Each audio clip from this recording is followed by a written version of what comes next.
In this gripping story, Dr. Naomi Davis is a trailblazing physician fighting not only for her patients but for justice within the healthcare system. After delivering a bold keynote speech that exposes the deep-rooted racism in her field, Naomi embarks on an ambitious mission to create the Equity in Care Alliance, a program aimed at providing underserved communities with the care they deserve. Along the way, she faces fierce opposition, personal doubt, and overwhelming challenges. Will Naomi's drive be enough to bring lasting change, or will the barriers she faces prove too great to overcome? Dive into Naomi's journey and discover how far she's willing to go to make a difference. Comment below on what you think will be her greatest obstacle, and don't forget to subscribe and hit the notification bell to stay updated on her inspiring fight for equity. The quiet hum of Charlotte Douglas International Airport was a familiar sound to Naomi Davis. She had traveled frequently over the last few years, shuttling between conferences, medical missions, and advocacy events, but this trip felt different. Today, as she stood near the departure gate, clutching her boarding pass and glancing at her phone, Naomi could feel a particular weight pressing down on her. Tomorrow, she was scheduled to deliver the most important speech of her career. She checked the time again, even though she already knew her flight was on schedule. Flying from Charlotte, North Carolina to New York City had always been a short, routine trip for her, but today, it felt monumental. The medical conference she was attending wasn't just any conference, it was the conference, the one where all the most important voices in healthcare gathered to share ideas, unveil research, and discuss the future of medicine. Naomi had been chosen to give the keynote address, and she was acutely aware of what that meant. At 38 years old, Naomi had worked relentlessly to make a name for herself in the medical field. As a physician specializing in internal medicine and public health, she had focused much of her career on healthcare disparities in underserved communities.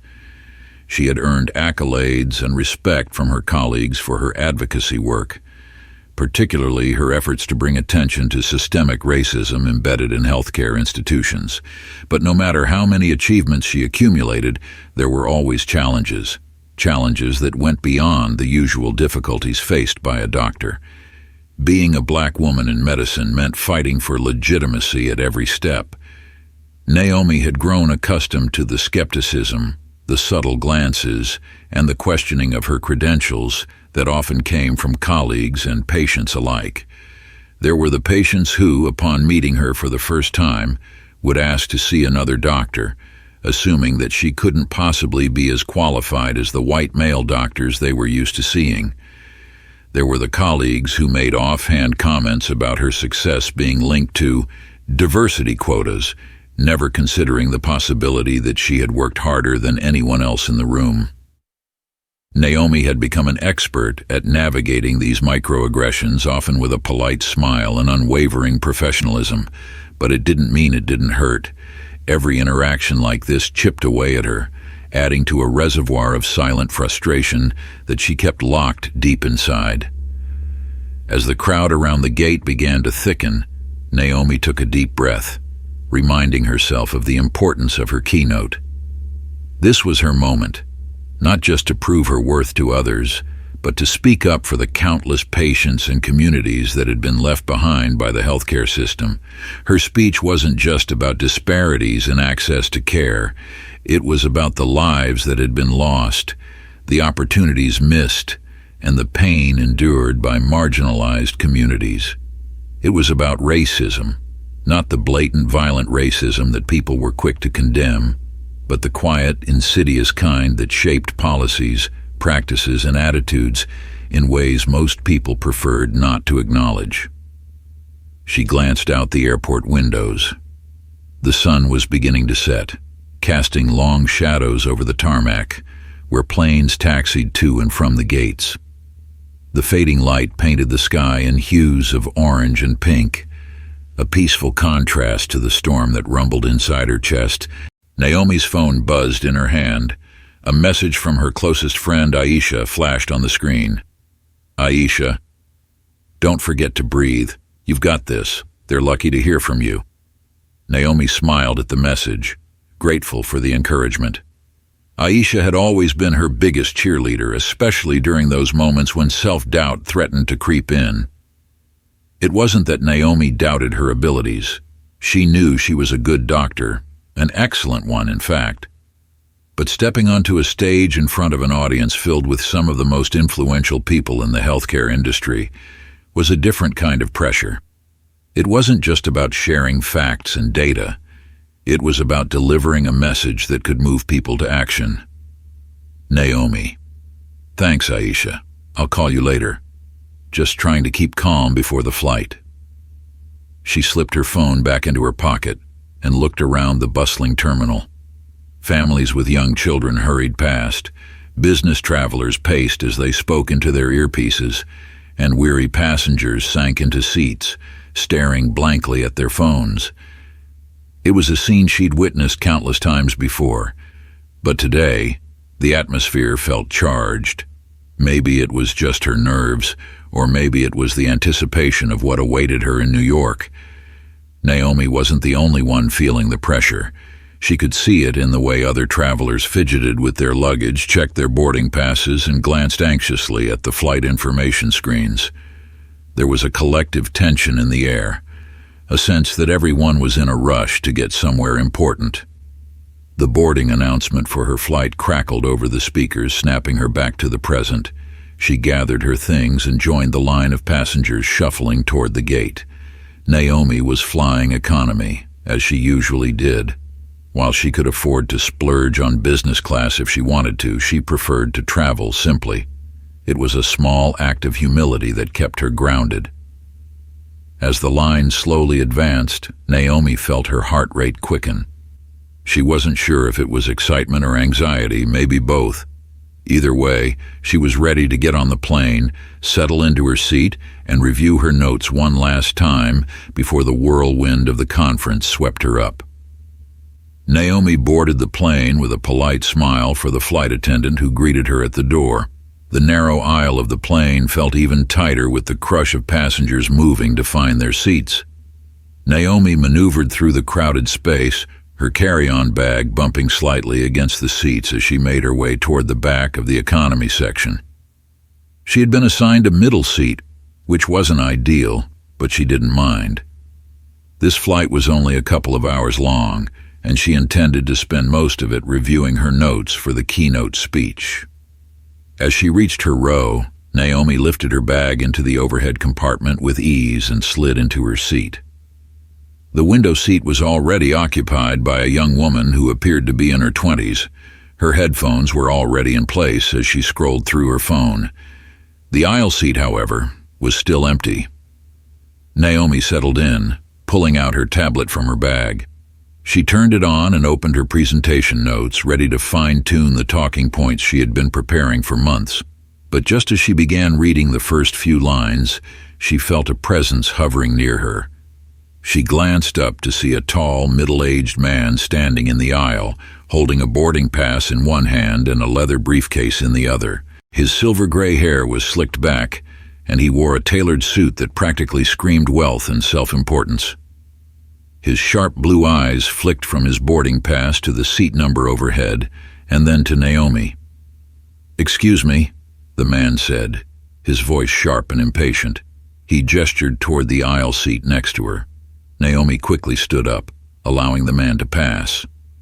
"Of course," she said, offering a polite smile. The man didn't acknowledge her, instead letting out a soft sigh as he squeezed past her and into the aisle seat. Naomi sat back down, adjusting her seatbelt and trying to focus on her tablet. She could already feel the tension radiating from the man beside her. He fidgeted in his seat, letting out another audible sigh as he settled in. "These flights," the man muttered under his breath, though it was loud enough for Naomi to hear.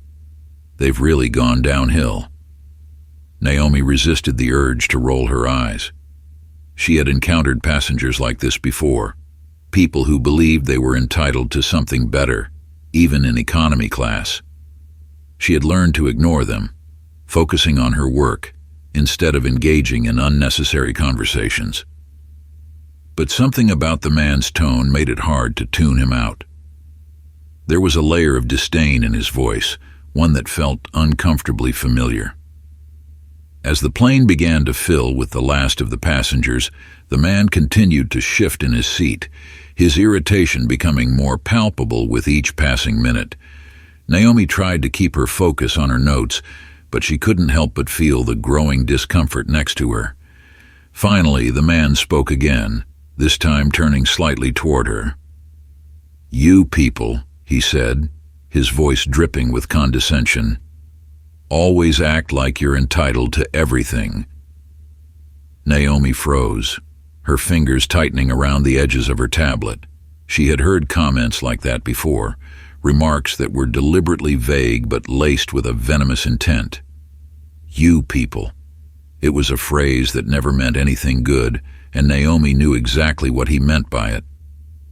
Her heart pounded in her chest, but she remained calm, refusing to give him the reaction he was clearly trying to provoke. "I'm not sure what you mean by that," Naomi said evenly, not looking up from her tablet. "I'm just sitting here, like everyone else." The man scoffed, rolling his eyes as if her response had confirmed everything he already believed.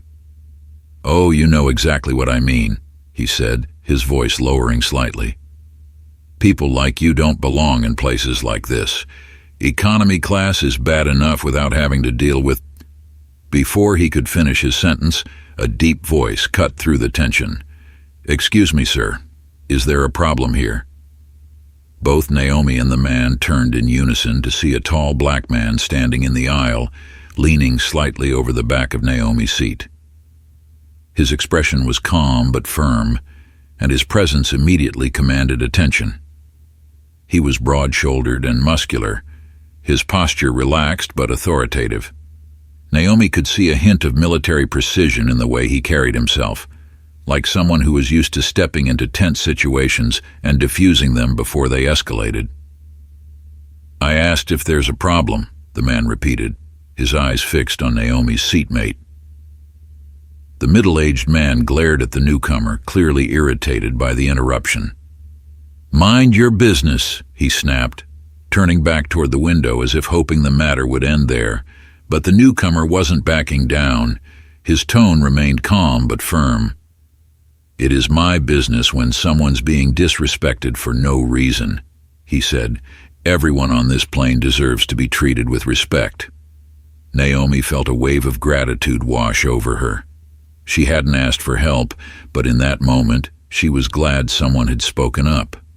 The tension in the air was thick, and she could feel her pulse quicken. But she had dealt with men like her seatmate before, men who believed their privilege gave them the right to belittle others. Her seatmate, however, wasn't done. His face twisted in anger, his fingers gripping the armrest tightly. "People like her," he spat, his voice lowering to a venomous whisper, "think they can just take up space wherever they want." Naomi's heart raced. She had heard this kind of venom before, but it didn't make it any easier to bear. She was torn between wanting to confront him and wanting to avoid any further confrontation. But the man in the aisle, the man who had stepped in so calmly, seemed to sense her hesitation. "You've said enough," the man in the aisle said firmly, his voice carrying a note of finality. "Walk away now before this gets any worse for you." Her seatmate glared up at him, his fist tightening for a brief moment. But as he looked around, realizing that others were watching, his resolve seemed to waver. With a muttered curse under his breath, he turned away, sinking into his seat and staring out the window. The tension in the air didn't dissipate, but it shifted slightly, the immediate threat of confrontation seemingly averted. Naomi glanced up at the man in the aisle, offering him a small, grateful nod. "Thank you," she said quietly. The man gave her a nod in return. "You don't have to thank me," he said. "I'm just doing what's right." He stepped back into his seat, a row behind her, but Naomi could still feel his presence, steady, watchful. It was a strange feeling knowing that someone had intervened on her behalf. She wasn't used to that. Most of the time, she fought her own battles, carrying the weight of each encounter with quiet strength. But this time, she wasn't alone. As the plane taxied down the runway, Naomi tried to focus on her notes again, but her mind kept drifting back to the man beside her and the man behind her. The hostility she had faced was nothing new, but the intervention had been, and while it had diffused the situation, Naomi knew that the flight wasn't over yet. There was still a long way to go. As the plane ascended into the clear evening sky, the hum of the engines filled the cabin, providing a low, constant background noise. Naomi sat in her seat, her tablet still open in her lap, but her mind was far from the notes for her speech. The confrontation with the man beside her, Ethan Green, had stirred something deeper than anger or frustration. It had triggered a flood of memories, reminders of the countless times she had been forced to endure slights, condescension, and outright hostility simply because of who she was. Naomi had grown used to the subtle ways people revealed their biases, the way they would say "you people" with a sneer, or how they would ask her to explain her qualifications in a tone that suggested they didn't believe she belonged. The man next to her had spoken with the same arrogance, the same sense of superiority that she had encountered throughout her life.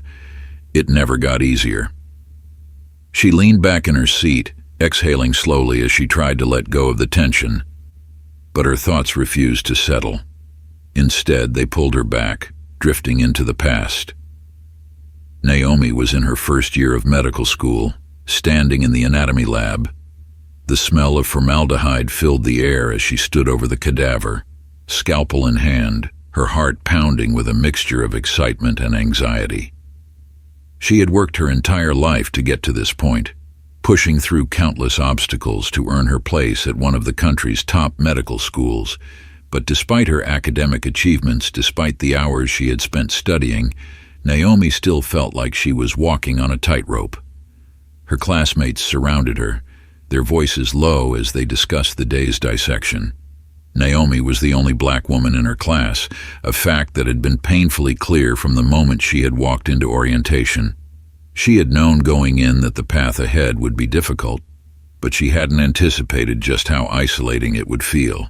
She had hoped that, in the world of medicine, she would be judged solely on her abilities and intellect. But that wasn't how things worked.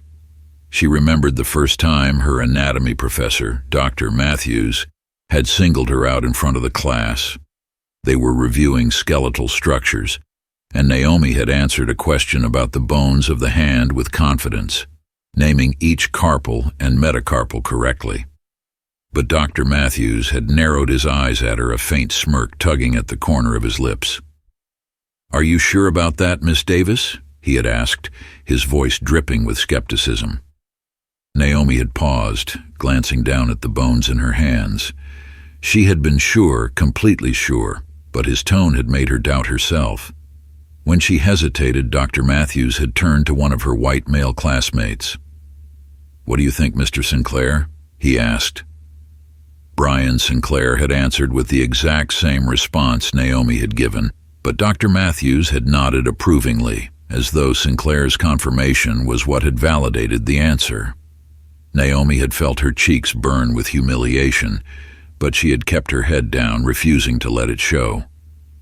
It wasn't worth the fight, not then. It wasn't an isolated incident. Throughout her time in medical school, Naomi had been subjected to the same treatment over and over again. Professors would question her answers even when they were correct. Patients would assume she was a nurse or an assistant, never the doctor. Colleagues would make offhand comments about her being the diversity hire, as though her presence in the room was some kind of token gesture. And through it all, Naomi had learned to remain calm, to keep her emotions in check. She couldn't afford to get angry. She couldn't afford to show frustration. Any sign of emotion would be seen as confirmation that she didn't belong, that she was too emotional, too sensitive, too unprofessional. So, she smiled politely and worked twice as hard. determined to prove them all wrong. But the weight of it had been crushing. Naomi blinked, pulling herself out of the memory. She glanced out the small airplane window, the endless stretch of sky fading into twilight. The steady rhythm of the engines was oddly soothing, but her mind was still racing. The man beside her had fallen silent, seemingly content to stare out the window, his earlier hostility simmering just beneath the surface. She stole a glance at the man behind her, Michael Johnson, the one who had come to her defense. He sat quietly, his broad frame relaxed as he scrolled through something on his phone. Naomi felt a wave of gratitude wash over her. It wasn't often that someone stepped in when these moments of tension arose. Most people preferred to stay silent to avoid confrontation at all costs. But Michael hadn't hesitated. He had seen the situation for what it was and had chosen to act. She hadn't asked for his help, but she was thankful for it. Naomi knew she wasn't alone in these experiences. There were countless other black women, other women of color, who faced the same struggles in their professional and personal lives. They, too, had learned to navigate a world that constantly questioned their worth, and yet every time it happened, it stung. No matter how much success she achieved, no matter how many degrees or accolades she earned, there would always be someone like Ethan, someone who believed she didn't belong. Her thoughts shifted to her upcoming keynote speech. She had planned to talk about healthcare disparities, about the ways in which systemic racism impacted access to care and the quality of treatment for marginalized communities. But now, after everything that had happened on the plane, Naomi wondered if she needed to go deeper. Maybe it wasn't enough to talk about statistics and policy changes. Maybe she needed to share the personal lived experience of racism, both in healthcare and beyond. Would they listen? Would they understand? Naomi wasn't sure. But what she did know was that she couldn't stay silent any longer. The weight of her experiences, the anger and frustration she had carried for so long, was bubbling up to the surface. It was time to speak the truth, even if it made people uncomfortable. Especially if it makes people uncomfortable. The plane continued its journey through the sky, cutting through the dusk like a silent arrow. Naomi's thoughts were still swirling, but she had made a decision. Her speech would change. It wouldn't just be about disparities in healthcare anymore. It would be about the systemic racism that underpinned those disparities. It would be about the lived experiences that couldn't be captured in statistics or graphs. She would tell the truth, her truth, no matter how difficult it was for the audience to hear. As she glanced down at her notes again, the seatbelt sign dinged on overhead, signaling the beginning of the plane's descent into New York. The flight attendants moved quickly, preparing the cabin for landing, and passengers around her began to stir, packing away their devices and stretching in their seats. Naomi took a deep breath, bracing herself for the landing and everything that would follow. Beside her, Ethan shifted in his seat again, his irritation palpable. Though he hadn't spoken since the earlier confrontation, Naomi could feel the tension radiating from him like a toxic cloud. She had hoped that the silence meant the situation had been resolved, but something told her that Ethan wasn't the type to let things go easily. As if on cue, he muttered under his breath, just loud enough for Naomi to hear, "People like her always think they deserve something more." Naomi's heart skipped a beat, her grip tightening on the armrest. She turned slowly to face him, her voice calm but edged with steel. "Excuse me?" Ethan met her gaze, his blue eyes cold and condescending. "You heard me," he said, his voice dripping with disdain. "You people think you can just waltz into spaces that don't belong to you, that you can demand respect, demand attention, like the world owes you something." Naomi felt a rush of heat rise in her chest, her pulse quickening with anger. She had dealt with plenty of men like Ethan in her life, men who believed their privilege entitled them to everything, and that anyone who didn't fit their narrow definition of worth was somehow inferior. But this was blatant. This was hate, plain and simple. "I've worked hard for everything I have. Naomi said, her voice steady but firm. "I've earned my place here just like anyone else." Ethan let out a harsh, bitter laugh. "You've earned it?" "Right, because people like you are just given everything, aren't you? Special treatment, special programs, quotas, all to make sure you can take up space that you don't deserve." Naomi's jaw tightened. She could feel her pulse thundering in her ears, the anger and frustration she had been holding back threatening to spill over. But she had learned long ago that getting angry wouldn't solve anything. Men like Ethan thrived on provoking a reaction. They wanted to see her lose control, to confirm their own biases about her. She wouldn't give him the satisfaction. But before she could respond, Michael's voice rang out from behind her once again, cutting through the tension like a blade. "That's enough." Naomi turned to see Michael leaning forward, his expression calm but deadly serious. His eyes were locked on Ethan, his posture radiating quiet authority. Ethan turned toward Michael, his face twisting in anger. "Oh, what now?" he spat. "You think you're going to come to her rescue again? You people always stick together, don't you? Pathetic." Naomi's heart clenched at the venom in his voice, but Michael didn't flinch. He didn't raise his voice, didn't lose his composure. Instead, he spoke with a calm that was almost unnerving. "This is your last chance to shut your mouth and walk away," Michael said, his voice low but commanding, "because if you don't, things are going to get a lot worse for you."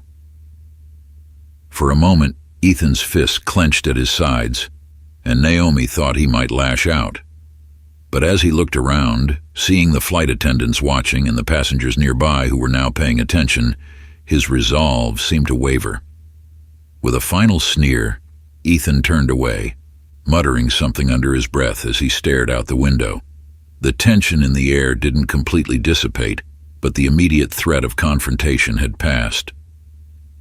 Naomi exhaled, her body releasing the tension she hadn't realized she'd been holding. She glanced back at Michael, who met her gaze with a nod of understanding. "You okay?" Michael asked quietly. Naomi nodded, though her heart was still pounding. "Yeah," she said softly. "Thanks." Michael leaned back in his seat, his expression softening. "Any time." As the plane touched down on the runway and taxied toward the gate, Naomi felt a wave of exhaustion wash over her.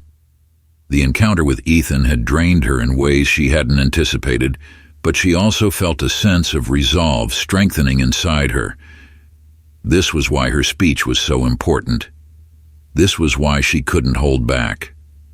Because men like Ethan Green weren't just on this plane. They were in hospitals and clinics and boardrooms making decisions that affected the lives of millions. And they needed to be confronted. The seatbelt sign dinged off, and passengers began to stand, gathering their belongings from the overhead bins. Naomi stayed in her seat for a moment longer, taking a deep breath and centering herself. The flight was over, but the battle wasn't. Not by a long shot. The plane jerked slightly as it made contact with the runway, the familiar hum of the engines shifting into a lower gear as it slowed to a stop. Naomi released the armrest she had been gripping without realizing it, letting out a breath she hadn't known she was holding. The brief, turbulent encounter with Ethan had left her drained but determined. As the cabin lights flickered on and passengers around her began to rise, reaching for their luggage, she stayed seated for a moment, collecting herself.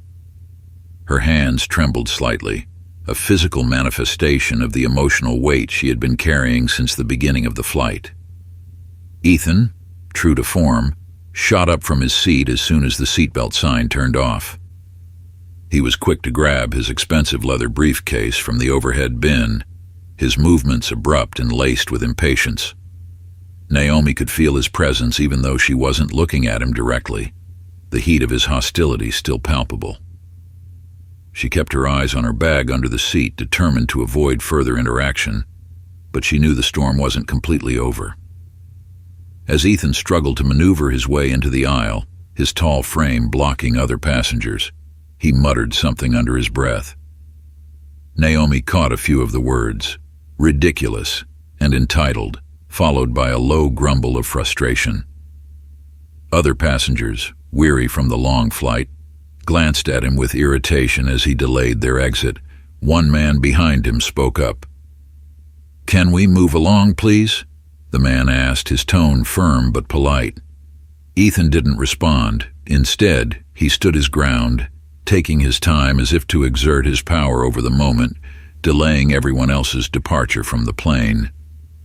Naomi sighed inwardly, realizing that his behavior extended beyond simple prejudice. It was about control, about making sure that everyone around him knew he was the one who held power in any given situation. She adjusted her bag and stood when the aisle cleared enough for her to gather her things. The physical act of standing felt like a small victory. Leaving the confined space where the tension had been boiling was a relief, but she knew the day was far from over. As she reached up to pull her suitcase from the overhead bin, she felt the presence behind her once more. "Let me get that for you." Michael's voice came from behind her, steady and calm. He reached up and retrieved her bag with ease, handing it to her with a small smile. "Thanks," Naomi said, her voice quiet but sincere. Michael nodded and stepped aside, allowing her to exit the row. Together they moved down the narrow aisle, the cool air of the plane's cabin a small respite from the emotional heat of the flight. As they walked toward the exit, Naomi found herself glancing toward the front of the plane where Ethan had already disappeared down the jet bridge. "He's not worth your time," Michael said quietly, as if reading her mind. "Guys like him, they rely on you reacting, getting upset. They thrive on it." Naomi nodded, her throat tightening as she thought about the truth of his words. "I know," she said softly, "but it's hard not to let it get to you." "It's designed to get to you," Michael replied. "But you handled it. That's what matters." As they stepped out into the jet bridge, Naomi felt a mix of gratitude and exhaustion. Michael had intervened when she hadn't asked for it, and while she was thankful, she also felt a sense of frustration. It wasn't that she couldn't handle it. It was that she shouldn't have had to. Men like Ethan were everywhere, and every time someone like her was forced to confront them, it chipped away at her sense of peace. The cool air of JFK International Airport's terminal greeted them as they stepped out of the jet bridge. Naomi could hear the familiar sounds of the bustling airport, the distant rumble of announcements over the loudspeaker, the hum of conversations, the rhythmic clatter of rolling suitcases. But amid the chaos, she felt a strange stillness, as though the weight of the past few hours hadn't quite left her. They walked in silence toward baggage claim, the crowd around them a blur of hurried passengers. Naomi's mind raced with everything that had happened on the flight, but even more so with what was ahead of her. The conference loomed large in her mind, a towering event that felt like both a milestone and a burden. Her keynote speech was scheduled for the following afternoon, and though she had prepared extensively, she now knew that her original speech wasn't enough. The personal, lived experiences of racism, the ones she had been too polite to include in her original draft, needed to be spoken aloud. This wasn't just about statistics or healthcare disparities on paper. It was about people like her, like the patients she had treated who faced constant, unrelenting discrimination. "Your speech tomorrow," Michael said, breaking the silence. "I'm guessing you're going to talk about more than just healthcare statistics now." Naomi glanced at him, surprised. "How did you know?" Michael shrugged. "It's in your eyes. That fight back there, it's part of a bigger story, and I get the feeling you're the kind of person who doesn't let those stories go untold." Naomi smiled faintly. He was right. There was no way she could stand on that stage tomorrow and deliver the speech she had originally written. She had to talk about what had happened today, not just with Ethan, but with the system that allowed people like him to thrive. "I can't avoid it," she admitted. "Not anymore." Good, Michael said. They need to hear it, and I've got a feeling you're the right person to make them listen. They reached the baggage claim area, and Naomi scanned the carousel for her suitcase. As the conveyor belt whirred to life, bags began to tumble onto the rotating belt, and she spotted her suitcase, a medium-sized black roller bag marked with a bright yellow luggage tag. She moved forward to retrieve it, but as she reached for the handle, her body tensed. Out of the corner of her eye, she saw him. Ethan was standing by one of the pillars near the baggage claim, his phone pressed to his ear, his eyes scanning the crowd. When their gazes met, Naomi felt her stomach tighten. Ethan's expression was unreadable, but his presence alone was enough to remind her that the confrontation wasn't over. He hadn't forgotten what had happened on the plane, and it was clear he wasn't done with whatever point he had been trying to make. Her hand tightened around the handle of her suitcase as she pulled it off the belt, trying to ignore the sinking feeling in her gut. "Do you want me to stick around?" Michael asked quietly, his eyes following her gaze toward Ethan. Naomi hesitated, but then nodded. "Yeah," she said, "just in case." Michael gave her a reassuring look, stepping closer to her side as they moved toward the exit. They walked in silence, but Naomi could feel Ethan's gaze on her, like a shadow that refused to leave. She hated that he had this effect on her, that his words had burrowed under her skin, leaving her feeling exposed and vulnerable. But she also knew that she couldn't let him win. She had fought too hard to get to where she was, and men like Ethan didn't get to decide her worth. As they neared the exit, Naomi glanced back one last time, half expecting Ethan to follow them, but to her relief he was still standing by the pillar, his phone pressed to his ear, though his eyes never left her. "Let's get out of here," Naomi said, her voice firm. Together they stepped out into the cool New York evening, the bustle of taxis and buses competing for space in the crowded lanes.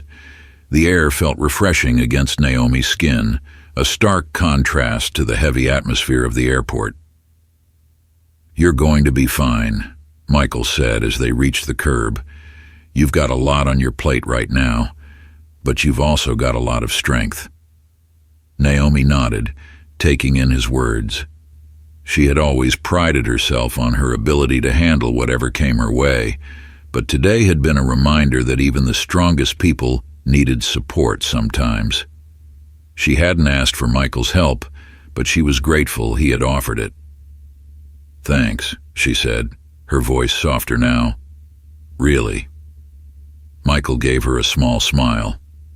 "No problem. You've got my number if you need anything while you're in the city." As they parted ways, Naomi felt a wave of calm wash over her. The next 24 hours would be critical, not just for her career, but for the message she was about to deliver. She had a speech to rewrite, and this time she wouldn't hold back. She climbed into a waiting cab, giving the driver the address of her hotel. As the cab merged into the chaotic flow of New York City traffic, Naomi stared out the window. Her mind was already turning toward the speech. She would speak her truth, and she would do it with the strength and resolve she had carried with her for so long. But before she could think too deeply about it, her phone buzzed with a message from Aisha. "Aisha, how's NY? You good?" Naomi typed a quick response. "Naomi, had a rough flight, but I'm good. I've got some work to do before tomorrow." Aisha's reply came almost instantly. "Aisha, you've got this, Naomi. Just remember who you are and why you're doing this. Nobody can take that from you." Naomi smiled, feeling a renewed sense of purpose. Aisha was right. No one could take this from her. She had earned her place, and tomorrow she would stand on that stage and make sure everyone in that room knew it. By the time Naomi reached her hotel, the adrenaline from the flight had faded, leaving behind a bone-deep exhaustion. The sleek modern lobby of the hotel was a blur as she made her way to the front desk, checking in quickly before heading up to her room. The doors slid open to reveal a spacious, minimalist room with floor-to-ceiling windows that offered a stunning view of the New York City skyline. Normally, Naomi would have taken a moment to appreciate the beauty of it all, the twinkling lights of the city, the sheer scale of it. But tonight, her mind was elsewhere. She set her suitcase down near the door and collapsed onto the plush armchair by the window, letting out a long, tired sigh. The soft glow of the city lights bathed the room in a warm, calming light, but it did little to soothe the whirlwind of thoughts racing through her mind. Naomi pulled out her tablet and opened her notes for the keynote speech. The original draft was clean, polished, and packed with facts and statistics about healthcare disparities. It was a speech that would have impressed any audience, filled with hard data and recommendations for policy change. But now, after what had happened on the flight, it felt hollow. The statistics were important, but they didn't tell the whole story. They didn't capture the lived experiences of people like her, people who had been marginalized and dismissed at every turn, people who had been told over and over again that they didn't belong. Naomi's fingers hovered over the screen as she stared at the text. The urge to rewrite the entire speech was overwhelming, but she didn't know where to start. How could she convey the complexity of what she had experienced, what so many others had experienced, without it sounding like an emotional rant? She needed to strike the right balance. It had to be personal, but it also had to be professional. She needed the audience to listen, not just to hear her words, but to truly understand them.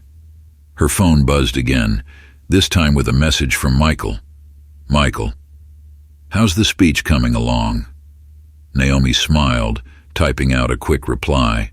"Naomi." Trying to figure out how to make them listen without making them uncomfortable. Michael's response came almost immediately. "Michael, maybe they need to be uncomfortable. The truth isn't always easy to hear."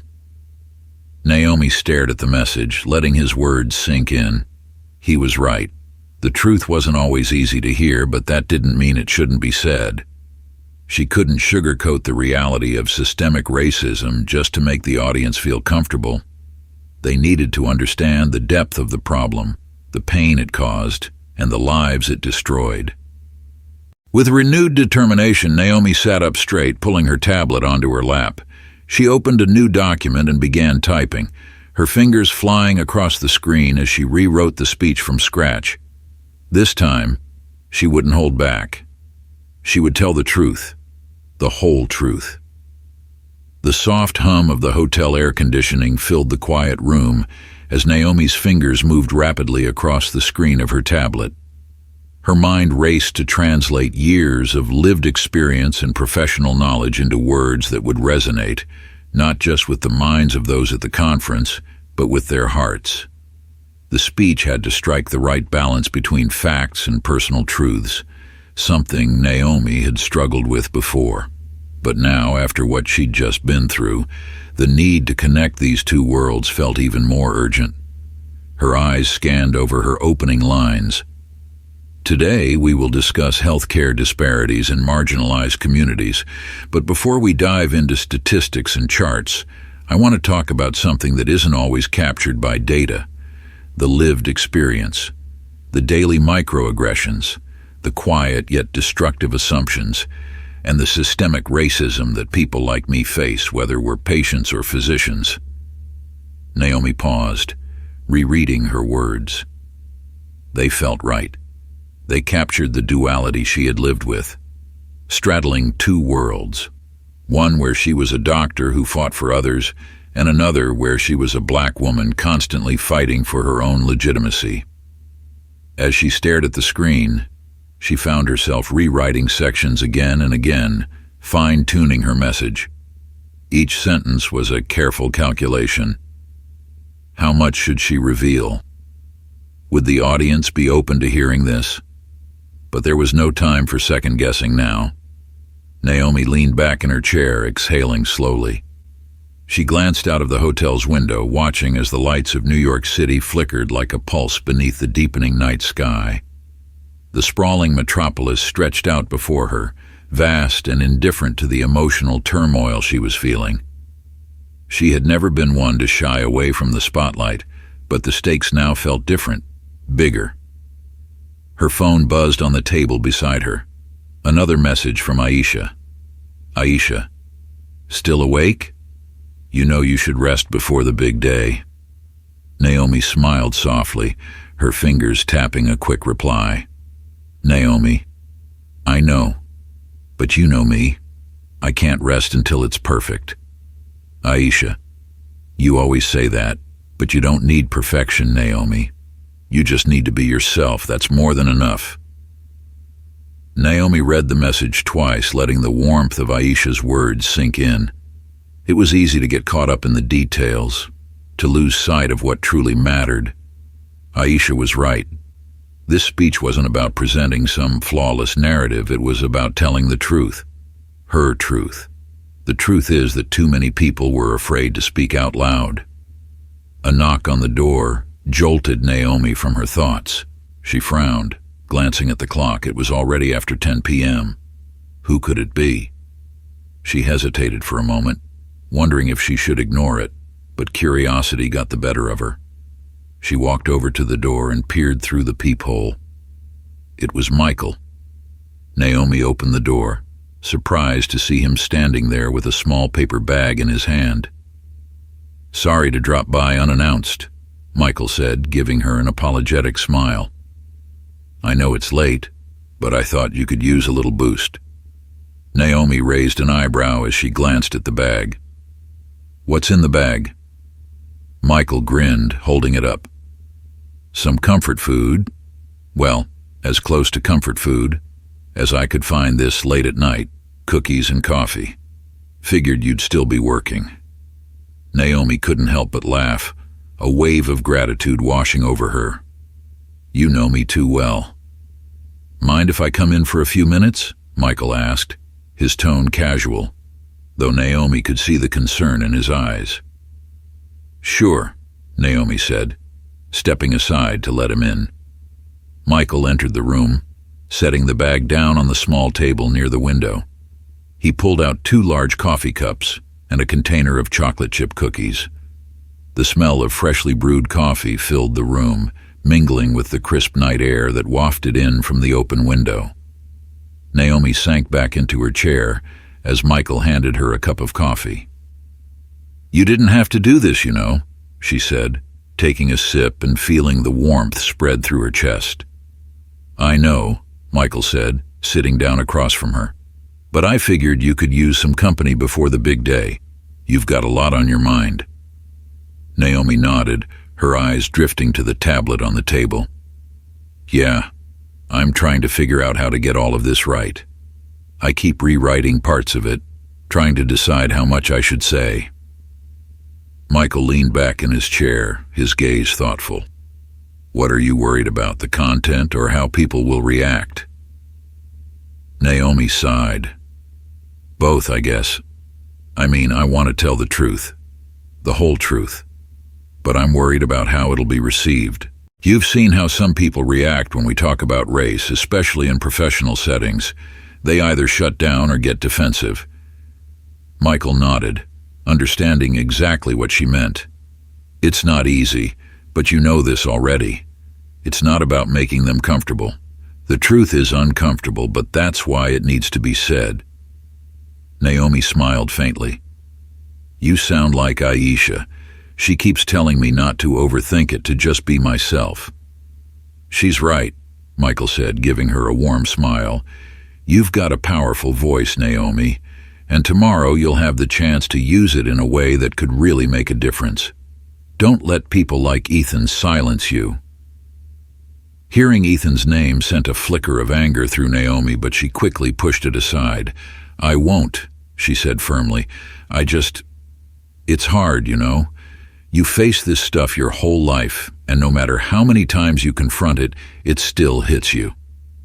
I get it, Michael said quietly. But the fact that you keep confronting it, that you haven't let it break you, that's what makes you strong. People need to see that. They need to hear what you have to say. Naomi looked into Michael's eyes, feeling a surge of gratitude for his presence. He had been there on the plane, and now, here he was again, offering her encouragement when she needed it most. "I appreciate that," Naomi said softly. "And I appreciate you stepping in earlier today. I don't know what would have happened if you hadn't." "You would have handled it," Michael said with a shrug. "But I'm glad I was there. People like Ethan need to be called out. They can't just keep getting away with it." Naomi nodded, her thoughts drifting back to Ethan. She wondered if he was still lurking somewhere in the city, nursing his wounded pride. But that wasn't her concern anymore. Tomorrow, she had a bigger task ahead of her, delivering a speech that could spark real change. "Do you mind if I ask something?" Michael said, his tone shifted slightly. "Go ahead," Naomi replied.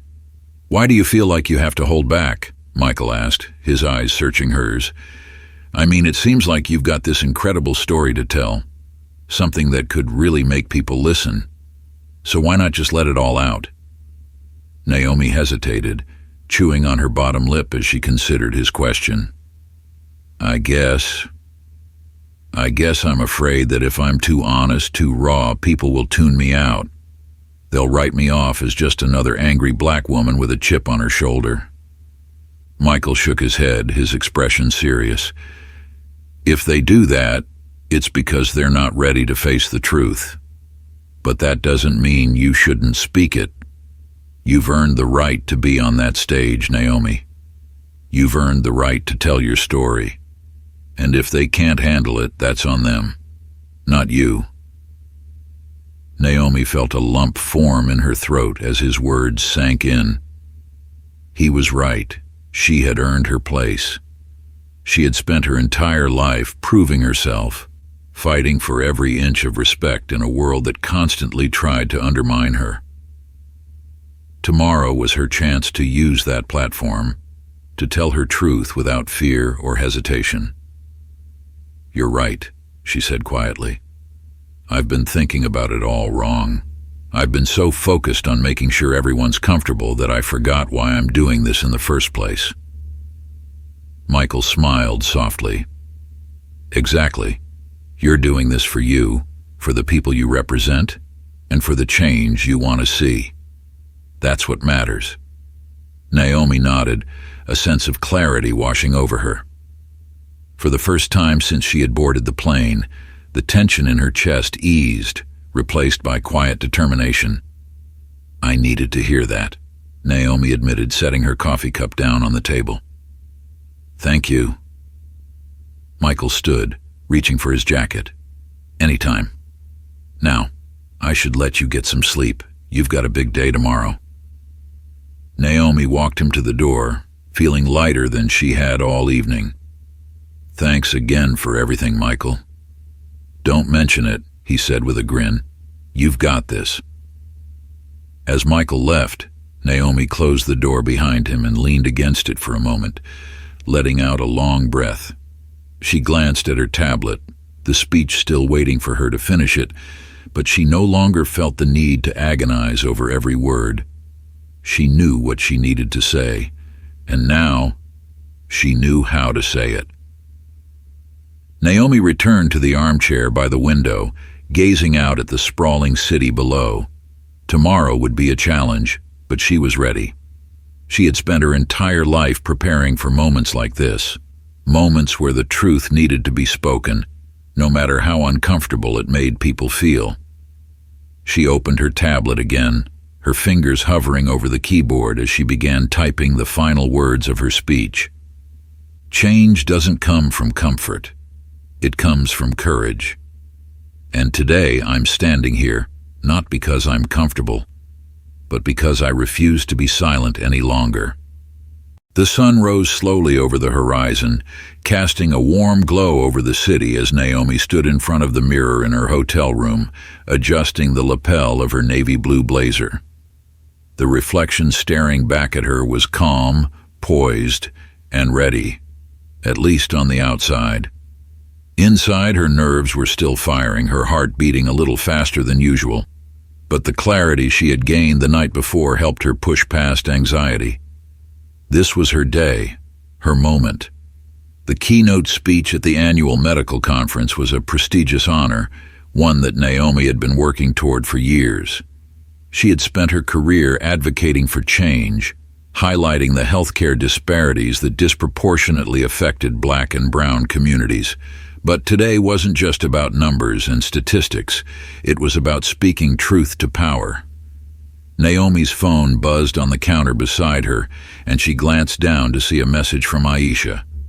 Aisha, I know today's the big day. I just want to remind you that you've already won. Just by standing on that stage and telling your truth, you've already won. Go kill it, sis. Naomi smiled, her heart swelling with gratitude. Aisha had been there for her through every trial and triumph, always reminding her of her strength.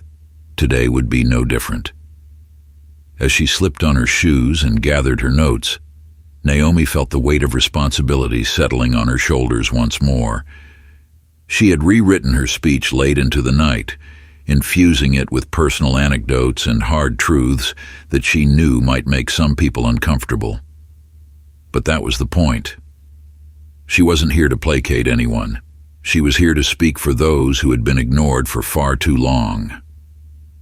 The conference was being held in a grand hotel ballroom downtown, and as Naomi arrived, she could see attendees milling about, checking in at the registration desk and collecting their name tags.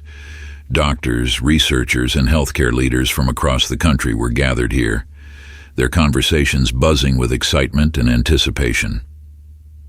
Naomi walked through the lobby, her eyes scanning the room for familiar faces.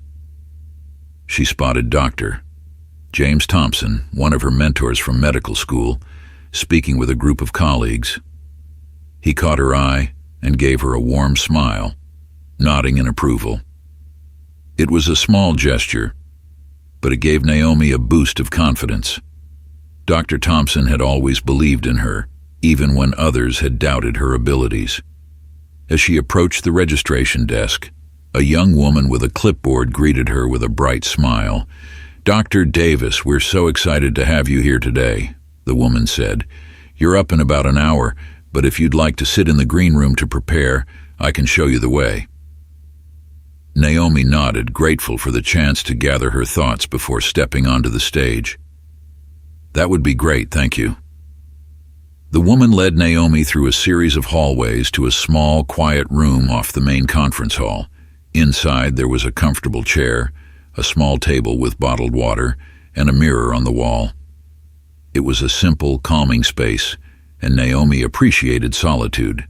She sat down, placing her notes on the table in front of her, though she barely glanced at them. She had internalized every word of her speech by now, each sentence a reflection of her truth. But as she sat there, alone with her thoughts, the weight of what she was about to do began to sink in. This wasn't just another presentation. This was her chance to speak on behalf of countless people whose voices had been silenced. She was standing on the shoulders of her ancestors, of those who had fought for justice and equality long before her. The pressure was immense, but so was the opportunity.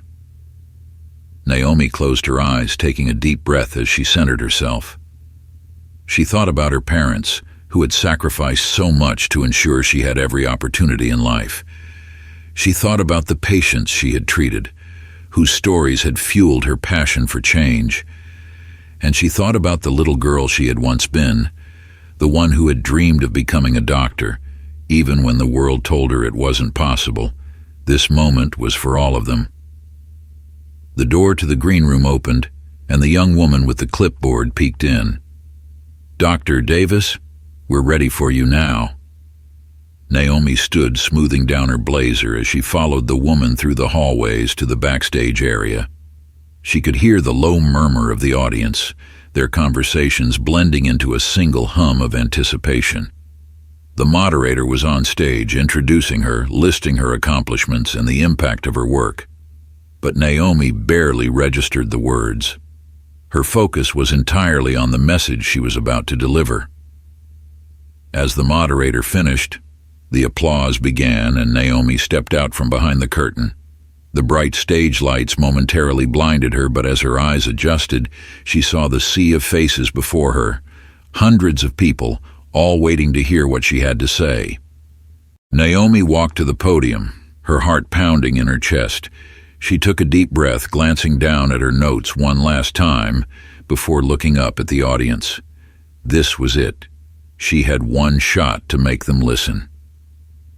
Naomi stood at the podium, her fingers gripping the edges as she scanned the sea of faces before her.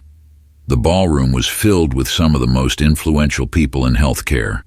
Doctors, researchers, policymakers, all waiting to hear what she had to say.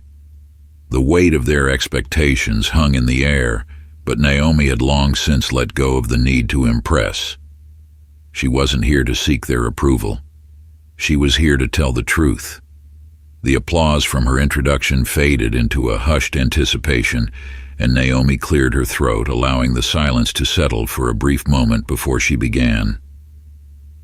"Good morning," she said, her voice steady despite the nerves fluttering in her stomach. "Today, we're here to talk about healthcare disparities, an issue that has plagued our system for far too long. But before we dive into data and statistics, I want to start with a story. My story." Naomi paused, letting her words sink in. She could see the subtle shifts in body language among the audience, some leaning forward, intrigued by her personal approach, while others crossed their arms, waiting for the real presentation to begin. She had expected this. She knew not everyone would be eager to hear about the personal impact of systemic racism in healthcare, but that was exactly why she needed to tell it. "I grew up in a working-class neighborhood in North Carolina," Naomi continued. "My parents worked hard to provide for me and my siblings, but we didn't have access to the best health care. In fact, we didn't have regular access to health care at all. We didn't have insurance, and we couldn't afford regular doctor visits. We went to the emergency room when things got bad, hoping that we wouldn't be turned away." She glanced around the room, watching as the expressions on some of the faces softened. These were experiences that many of the people in the room had never faced, experiences that were foreign to them, despite being all too common for millions of Americans. "But it wasn't just about access," Naomi said, her voice growing firmer. "It was about the way we were treated when we finally did seek care. The assumptions doctors made about us, about our intelligence, our income, our ability to understand medical jargon. We were often dismissed, our symptoms minimized, our concerns ignored. This is something that communities of color experience every day, and it's part of a larger problem, one that runs deep within the very system we're all a part of." She could see a few nods in the audience, but there were others who remained stoic, their expressions unreadable. Naomi took a deep breath, bracing herself for the next part.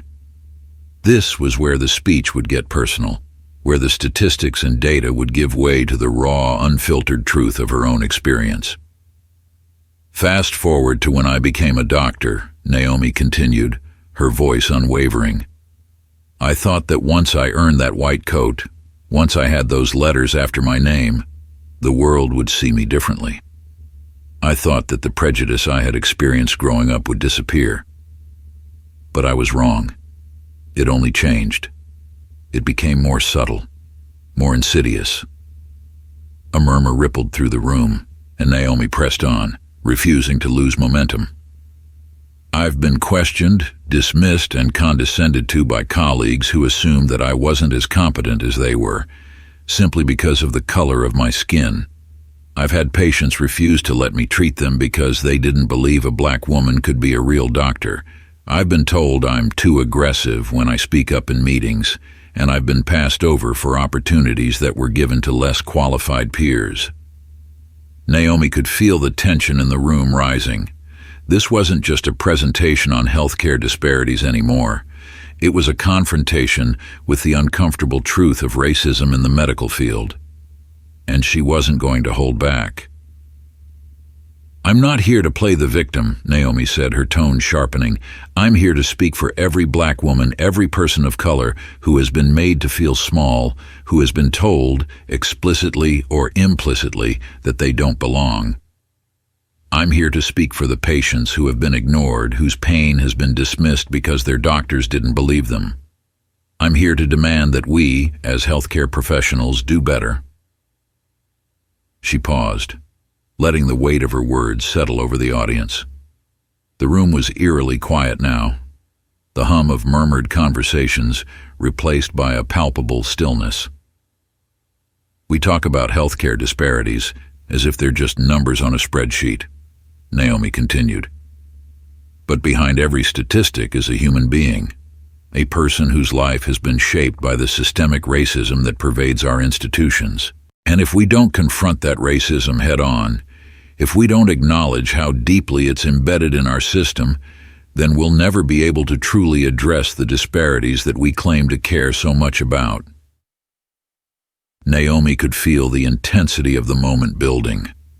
Her heart pounded in her chest, but her voice remained steady, carrying the full weight of her conviction.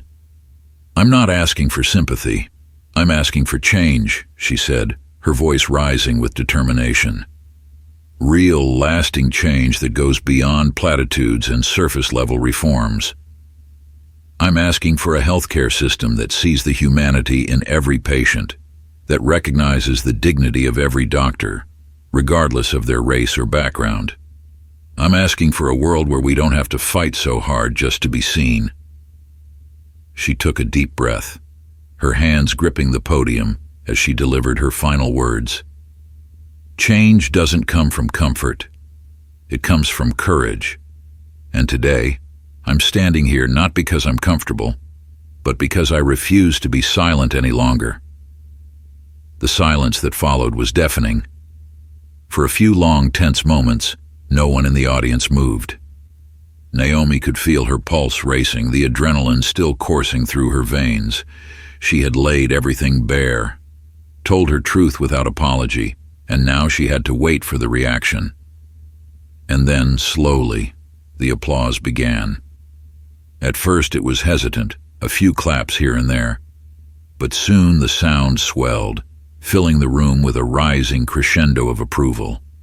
People stood, their hands clapping loudly as they looked at Naomi with a mixture of admiration and respect. Naomi stepped back from the podium, her heart swelling with emotion. She had done it.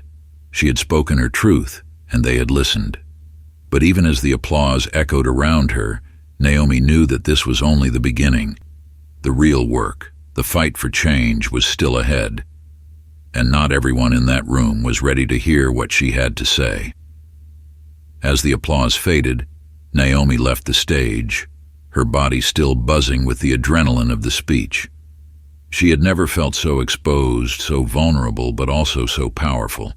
She had told her story, her truth, and for the first time in a long time, she felt free. But that feeling of freedom was short-lived as she stepped into the hallway behind the conference room. The buzz of the crowd still hummed in her ears, but now that she was alone, doubt began to creep in. She wondered how her words would be received once the applause died down. Would the people who had cheered her on during the speech be willing to act on the issues she had raised? Or would they return to their comfortable routines, leaving her message behind as just another talking point? Naomi walked down the long hallway toward the green room, her heels clicking softly against the marble floor. The momentary high of the speech had faded, replaced by a heavy exhaustion. She wanted to sit down, to process everything that had just happened, but she knew that the conference attendees would soon want to speak with her. There would be handshakes and polite congratulations, but would there be real action? As she reached the green room, Naomi opened the door and sank into one of the plush chairs, her body slumping with the weight of the morning's events. She glanced at her phone and saw a message from Aisha. "Aisha, saw the live stream. You killed it. I'm so proud of you." They needed to hear that. Call me when you're free." Naomi smiled, her chest warming at the thought of her friend watching from afar. Aisha had always been her biggest supporter, the one person who truly understood the weight she carried. She quickly typed out a response. "Naomi. Thanks, Aisha. I'll call you later. Need to decompress a bit first." She set her phone down and leaned back in the chair, staring up at the ceiling. The silence of the room was soothing, but her mind was anything but quiet. Flashes of the audience's reactions played in her head, the nods of agreement, the frowns of discomfort. There had been moments when she could see people shifting in their seats, their discomfort palpable, and while some of them had stood up and clapped, others had remained seated, arms crossed, their faces unreadable. A knock on the door pulled Naomi from her thoughts. She sat up, straightening her blazer as the door creaked open. It was Michael. "You okay?" he asked, stepping into the room with a concerned expression. Naomi smiled faintly, grateful for his presence. "Yeah, just processing everything." Michael nodded, leaning against the wall. "You were incredible out there. I mean, really. I don't think I've ever seen a room that quiet before." "Thanks," Naomi said, her voice soft. "I just hope it made an impact. It's one thing to get applause, but it's another to get people to actually do something." Michael pushed off the wall and walked over to sit across from her. "It did. Trust me. Some of those people needed to be shaken up. And you definitely shook them." Naomi chuckled softly. "I guess we'll see. I've been doing this work for so long, and sometimes it feels like we're moving in circles, like we're having the same conversations over and over again." Michael's gaze softened. "Yeah, I get that. But it's because of people like you that the conversation is even happening. It's slow, but change is happening." Naomi wanted to believe that, but the exhaustion was pulling her down, making it hard to hold on to hope. "I don't know," she admitted. I'm tired, Michael. I've been fighting for so long, and sometimes it feels like no matter how hard I push, nothing really changes." Michael leaned forward, his elbows resting on his knees. "I hear you, but you're not fighting alone. There are more people in this with you than you realize." Naomi looked into his eyes, feeling the sincerity in his words. She nodded, but the weight of doubt still lingered. It wasn't that she didn't believe in the power of her words. It was that she knew how deeply ingrained the problems were. Systemic racism wasn't something that could be dismantled with a single speech, no matter how powerful. As they sat in silence, another knock came at the door. This time it was Dr. James Thompson, one of the senior doctors she had worked with during her residency. His presence was always calming, a reminder of the mentors who had believed in her when others hadn't. "Naomi," Dr. Thompson said warmly as he entered the room. "That was one hell of a speech. I knew you had it in you, but you exceeded even my expectations." Naomi smiled, standing up to greet him. "Thanks, Dr. Thompson. That means a lot coming from you." He nodded, his expression growing more serious. "I've seen a lot of talks at these conferences, but I've never seen someone address racism in healthcare so directly, so personally. You made them listen, Naomi." Naomi glanced at Michael, then back at Dr. Thompson. "I hope so. But I know there are people in that room who don't want to hear it, people who think I'm being too political." Dr. Thompson sighed, folding his arms. "That's always going to be the case. There are people who don't want to acknowledge that the system is broken because they benefit from it staying the way it is. But what you did today, that was brave. And it's going to open up doors for more conversations. Don't doubt that." Naomi nodded, though the heaviness in her chest remained. She knew that Dr. Thompson was right. Change didn't happen overnight. But she was tired of waiting for the world to catch up. "I just wish we didn't have to keep fighting so hard." Naomi said quietly, her voice barely above a whisper. Dr. Thompson stepped closer, placing a hand on her shoulder. You're not alone in this, Naomi. You've got a whole community behind you, and you've got people like me, people like Michael who are ready to stand with you. Naomi's eyes welled with emotion, but she quickly blinked it away, not wanting to break down in front of her colleagues. She was grateful for their support, but the exhaustion of carrying this burden of always being the one to speak up, to push for change, was overwhelming. Thanks, Dr. Thompson, Naomi said softly. I appreciate that. He gave her a reassuring smile before excusing himself, leaving her alone with Michael once more. As the door closed, Naomi sank back into her chair, her mind still racing. She had done what she set out to do, but the battle felt far from over. There were still so many minds to change, so many people who refused to see the truth. You should get some rest, Michael said, breaking the silence. You've earned it. Naomi nodded, though she knew that sleep wouldn't come easily. Her mind was too full of thoughts, too full of questions about what came next. I will, she said. But first I need to figure out what to do now. Michael smiled gently. Whatever it is, you'll figure it out. You always do. Naomi smiled back, but deep down, the doubt still gnawed at her. She had spoken her truth, but would it be enough? Would anything ever be enough? The conference hall buzzed with activity as attendees mingled between sessions, grabbing coffee and chatting in small groups. Naomi stood by one of the tall, round tables near the back of the room, cradling a cup of lukewarm coffee in her hands. The warmth was comforting, but her mind was elsewhere, still spinning from the intensity of her speech and the hours that had followed. After leaving the green room, she had been greeted by a wave of handshakes and polite smiles from fellow doctors, some congratulating her with sincere enthusiasm, others offering vague, non-committal praise. It was the latter group that left her feeling uneasy. While some had been moved by her words, others clearly weren't ready to hear what she had said. Naomi took a sip of her coffee, scanning the room as people moved about. The conversations around her blurred into white noise as she reflected on the whirlwind of the morning.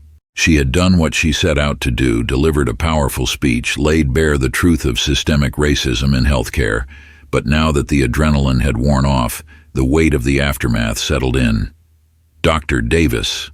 A voice called her name from across the room, and Naomi turned to see Dr. Olivia Foster, a respected public health researcher, approaching with a broad smile. Olivia had been one of the few people Naomi had looked up to during her early years in medicine, someone who had always advocated for equity in healthcare even when it wasn't popular. Olivia, hi, Naomi said, returning her smile. I just wanted to say how amazing your speech was, Olivia said, her voice filled with genuine admiration. You didn't pull any punches, and that's exactly what we need right now. Too many people are afraid to talk about racism in medicine, but you went right for it. Naomi felt a small swell of pride at Olivia's words. Thank you. I wasn't sure how it would go over, but I knew I couldn't stay silent. And you shouldn't, Olivia said, nodding. It's about time someone said what we've all been thinking.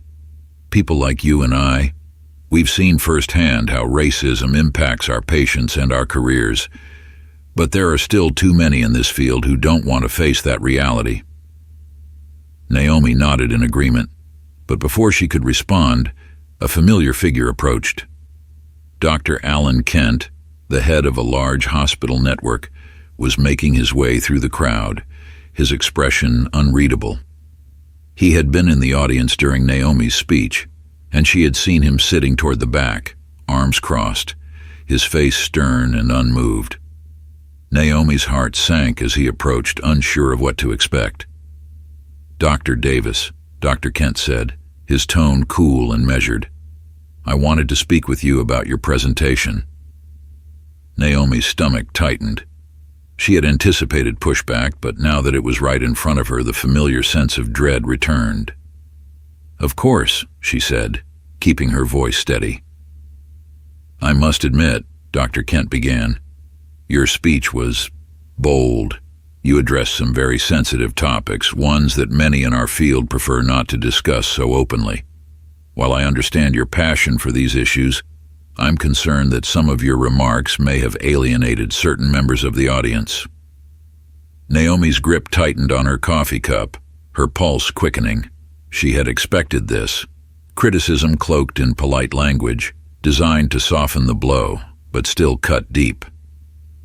"With all due respect, Dr. Kent," Naomi said, choosing her words carefully, "these are issues that need to be addressed, even if they make people uncomfortable. Healthcare disparities and racism aren't just abstract concepts. They affect real people every day. And if we continue to avoid these conversations, nothing will change." Dr. Kent's expression remained neutral, but there was a flicker of something, disapproval perhaps, in his eyes. "I don't disagree that these issues are important, Dr. Davis," he said. "But we also have to consider the broader context. Our goal is to improve healthcare for everyone, and sometimes focusing too narrowly on certain aspects can create division." Naomi felt a surge of frustration rise within her. It was the same argument she had heard time and time again, that talking about racism was somehow more divisive than racism itself.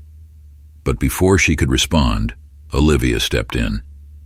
"With all due respect, Dr. Kent," Olivia said, her voice firm, "it's exactly this kind of thinking that's holding us back. By refusing to talk about racism, we're perpetuating it. Dr. Davis's speech wasn't about division. It was about confronting the truth so that we can start working toward real solutions." Dr. Kent's jaw tightened, but he said nothing for a moment. Then, with a curt nod, he turned on his heel and walked away, disappearing into the crowd. Naomi let out a breath she hadn't realized she'd been holding, her shoulders sagging with relief. She turned to Olivia, grateful for her support. "Thank you for that." "Anytime," Olivia said, her expression softening. "Don't let people like him get to you. They're the ones who are stuck in the past. You're pushing us forward." Naomi smiled, but the encounter with Dr. Kent had left a sour taste in her mouth. She knew there were more people like him in the audience, people who would rather keep things as they were, who saw conversations about racism as an inconvenience rather than a necessity. And while she had expected pushback, it still stung to see it so plainly. "I guess I should have expected that," Naomi said, her voice tinged with frustration.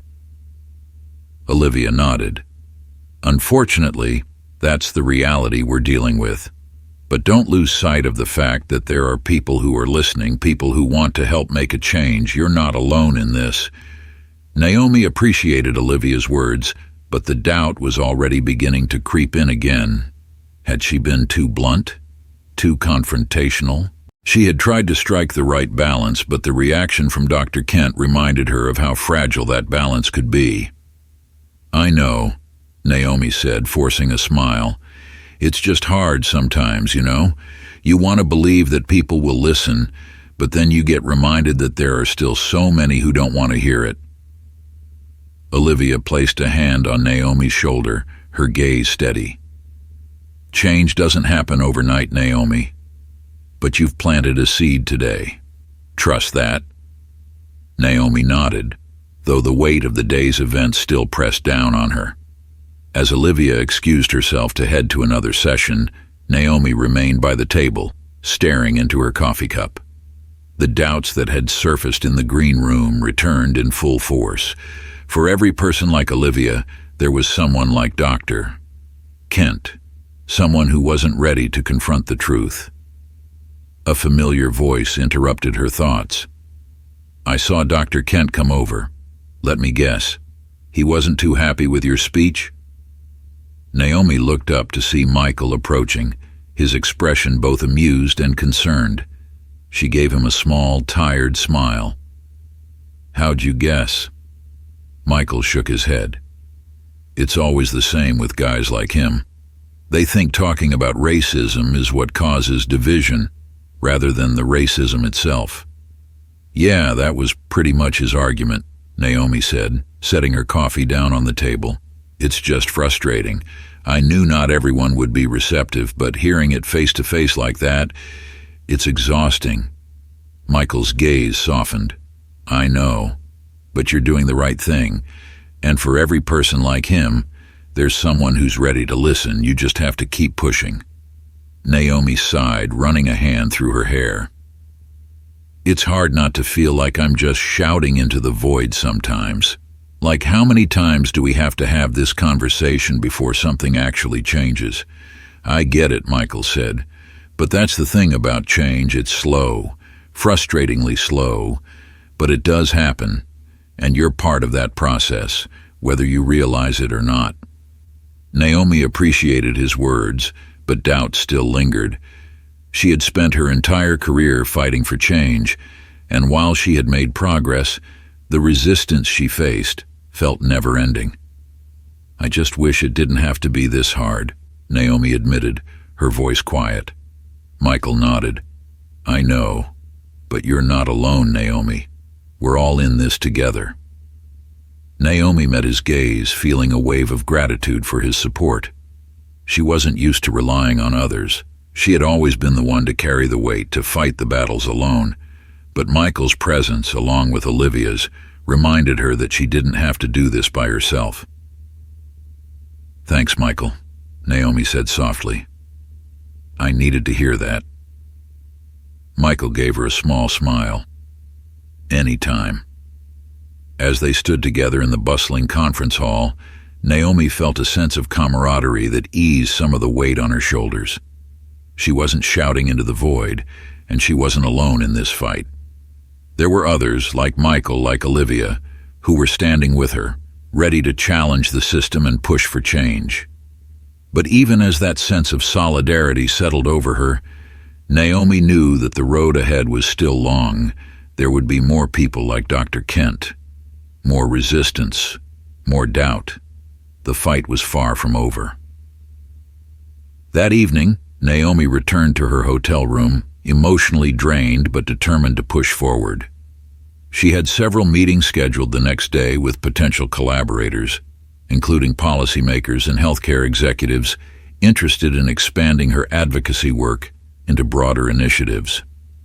It was a promising step forward, but the weight of her earlier encounters lingered in her mind. She sank onto the edge of her bed, staring at the city lights outside her window. New York City was always bustling, always alive with energy and possibility, but tonight it felt distant. She had come here with a mission, and while she had made progress, the reactions of people like Dr. Kent reminded her of how entrenched the system truly was. It was exhausting to think that for every step forward, there would always be someone trying to pull her back. Her phone buzzed and she glanced down to see a message from Aisha. Aisha. Hey, just checking in. How are you feeling after the speech? Need to vent? Naomi chuckled softly, grateful for her friend's unwavering support. She typed out a quick reply, Naomi. Exhausted, honestly. The speech went well, but there's been some pushback. Dr. Kent wasn't too thrilled. Aisha's response came almost immediately. Aisha. Of course he wasn't. But don't let him get to you. You're doing important work. These conversations are supposed to make people uncomfortable. That's how change happens. Naomi smiled, feeling the tension in her chest ease slightly. Aisha had a way of cutting through the noise, of reminding Naomi why she did what she did. It wasn't about pleasing everyone, it was about making people listen even when they didn't want to. Naomi, you're right. I just wish it didn't have to be this hard. Aisha, I know, girl, but you're stronger than this. You've been fighting this fight your whole life, and you've already accomplished so much. Don't let a few old white men with outdated ideas slow you down. Naomi laughed softly, shaking her head. Naomi. Thanks, Aisha. You always know what to say. Aisha. That's what I'm here for. Now go get some rest and remember, you're a badass. Naomi set her phone down, smiling to herself. Aisha's words lifted her spirits, reminding her of her own strength. She had come so far, fought so hard to get to this point. She couldn't let the doubts and resistance of a few detractors hold her back.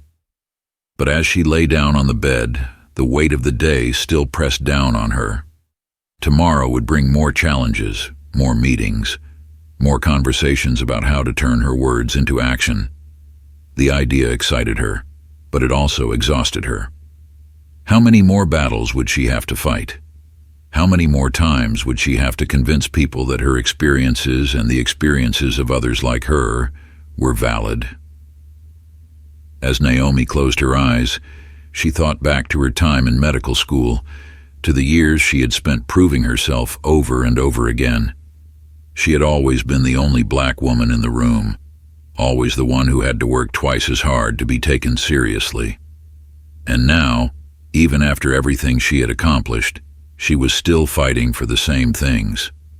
It was exhausting, but she couldn't stop now. The next morning, sunlight streamed through the thin hotel curtains, casting a soft glow across the room as Naomi slowly woke up. Her body was still heavy with exhaustion, but her mind immediately snapped back to the reality of the day ahead. She had important meetings lined up, meetings that could set the stage for the kind of real change she had been pushing for. Yet the weight of doubt lingered, gnawing at the edges of her resolve. After everything she had been through in the last 24 hours, the high of her speech, the mixed reactions from the audience, the subtle resistance from colleagues like Dr. Kent, Naomi couldn't shake the feeling that she was fighting a battle with no end in sight. She pulled herself out of bed, her movements slow as she prepared for the day. Her reflection in the mirror showed a woman who was poised, professional, but beneath the surface she could feel the cracks. It wasn't just the exhaustion from the physical demands of the conference, it was the emotional toll of constantly being the one to raise the issue of racism, to demand that others see the world as she saw it. Every time she stepped into a room full of her colleagues, she knew that her presence was both expected and resented. As she dressed in a simple but elegant black dress and blazer, Naomi's phone buzzed on the nightstand. A message from Aisha again, just like the night before. Aisha. Morning, superstar. I know today's another big day. Go show them what you're made of. You've got this. Naomi smiled, the encouragement a small comfort as she took a deep breath and typed back, Naomi. Thanks, Aisha. Just trying to keep my head in the game. It's going to be a long one. Aisha, you'll crush it. Remember who you are. With Aisha's words echoing in her mind, Naomi grabbed her bag, her notes, and the weight of her responsibility, then headed out the door. The conference center awaited, and with it, a new round of conversations, confrontations, and the ever-present struggle to move the needle just a little further toward progress. The first meeting of the day was with a group of healthcare executives, people who had the power and the resources to fund initiatives that would help address the healthcare disparities Naomi had dedicated her life to combating. She had met with several of these executives before, and while some of them were genuinely interested in equity, others were more concerned with optics, doing just enough to appear progressive without making any real changes. As Naomi entered the sleek conference room where the meeting was scheduled to take place, she was greeted by Deborah Langston, the head of a major hospital chain, and a handful of other executives. Deborah was one of the few women at the top of the healthcare field, a sharp, no-nonsense leader who had built her reputation on efficiency and innovation. Naomi, good to see you again, Deborah said with a warm but professional smile, extending her hand. Good to see you too, Deborah, Naomi replied, shaking her hand. As the rest of the executives filed into the room, Naomi couldn't help but notice the tension in the air. These were powerful people people who controlled budgets, policy decisions, and the future direction of healthcare institutions. Naomi had a seat at the table today, but she knew that just because she was in the room didn't mean her voice would carry the weight it deserved. Once everyone was seated, Deborah took the lead. Naomi, I wanted to personally thank you for your keynote speech yesterday. I've heard a lot of buzz about it, both positive and, well, let's just say some people are feeling a bit challenged. Naomi smiled politely, though she knew what Deborah was implying. The challenged people were the ones like Dr. Kent, the ones who found it difficult to confront the realities of systemic racism in healthcare. I'm glad the speech is sparking conversation, Naomi said. That was my goal. We can't fix what we refuse to acknowledge. Absolutely, Deborah agreed. That's why I wanted to have this meeting. We're interested in exploring how we can support your work, whether it's through funding, partnerships, or advocacy. Naomi felt a flicker of hope. This was exactly the kind of opportunity she had been hoping for, a chance to turn her words into action, to secure the resources needed to expand her advocacy work. That sounds great, Naomi said, leaning forward slightly. I think we have a real chance to make an impact, especially if we focus on building programs that address healthcare disparities in underserved communities. But it can't just be about funding. It needs to be about changing the way we think about healthcare as a whole. One of the other executives, David Sullivan, a man in his late 50s with silver hair and a stern expression, spoke up. Naomi, I agree that healthcare disparities are a problem we need to address, but I think we need to be careful about how we approach it. There's a fine line between advocating for equity and, well, alienating certain parts of our patient population. Naomi blinked, her calm exterior hiding the simmering frustration she felt. What exactly do you mean by that? David shifted in his seat, clearly uncomfortable with the question. I just think that if we focus too much on race, we run the risk of alienating some of our patients, particularly those who don't see themselves as part of the problem. It's a delicate balance, and we don't want to lose the trust of our broader patient base. Naomi's pulse quickened. This was the same argument she had heard from Dr.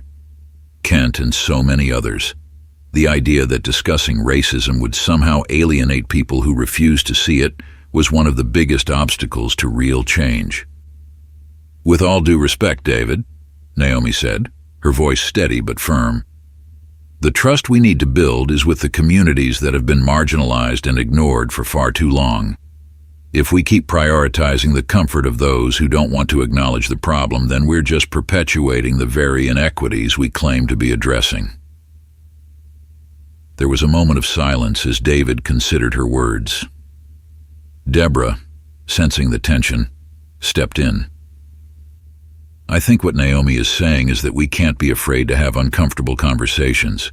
That's the only way we'll make real progress. Naomi glanced at Deborah, grateful for her support, but she could still feel the resistance in the room. Some of the executives shifted in their seats, their faces betraying their discomfort. These were people who were used to wielding power, but they weren't used to being told that they were part of the problem. The rest of the meeting continued with polite but guarded discussion. By the end of it, Naomi had secured a tentative agreement to explore potential partnerships, but she knew that the road ahead would be filled with more of the same resistance. For every step forward, there would be people like David pulling them back, afraid of the change they so desperately needed. After the meeting, Naomi stepped out into the bustling lobby of the conference center, her head swimming with thoughts. The conversation with the executives had gone as well as could be expected, but she couldn't shake the feeling of frustration that had followed her since yesterday. She had made progress, yes, but it wasn't enough. It never felt like enough. As she stood by one of the large glass windows overlooking the city, her phone buzzed in her pocket. Another message from Michael. Michael, how's it going? Need a break? Naomi hesitated for a moment before replying. Naomi, just finished a meeting, could definitely use a break. Michael, meet me in the park outside the conference center in 10. Naomi smiled, grateful for the offer. Naomi, be there soon. She made her way outside, the cool breeze hitting her face as she stepped into the park.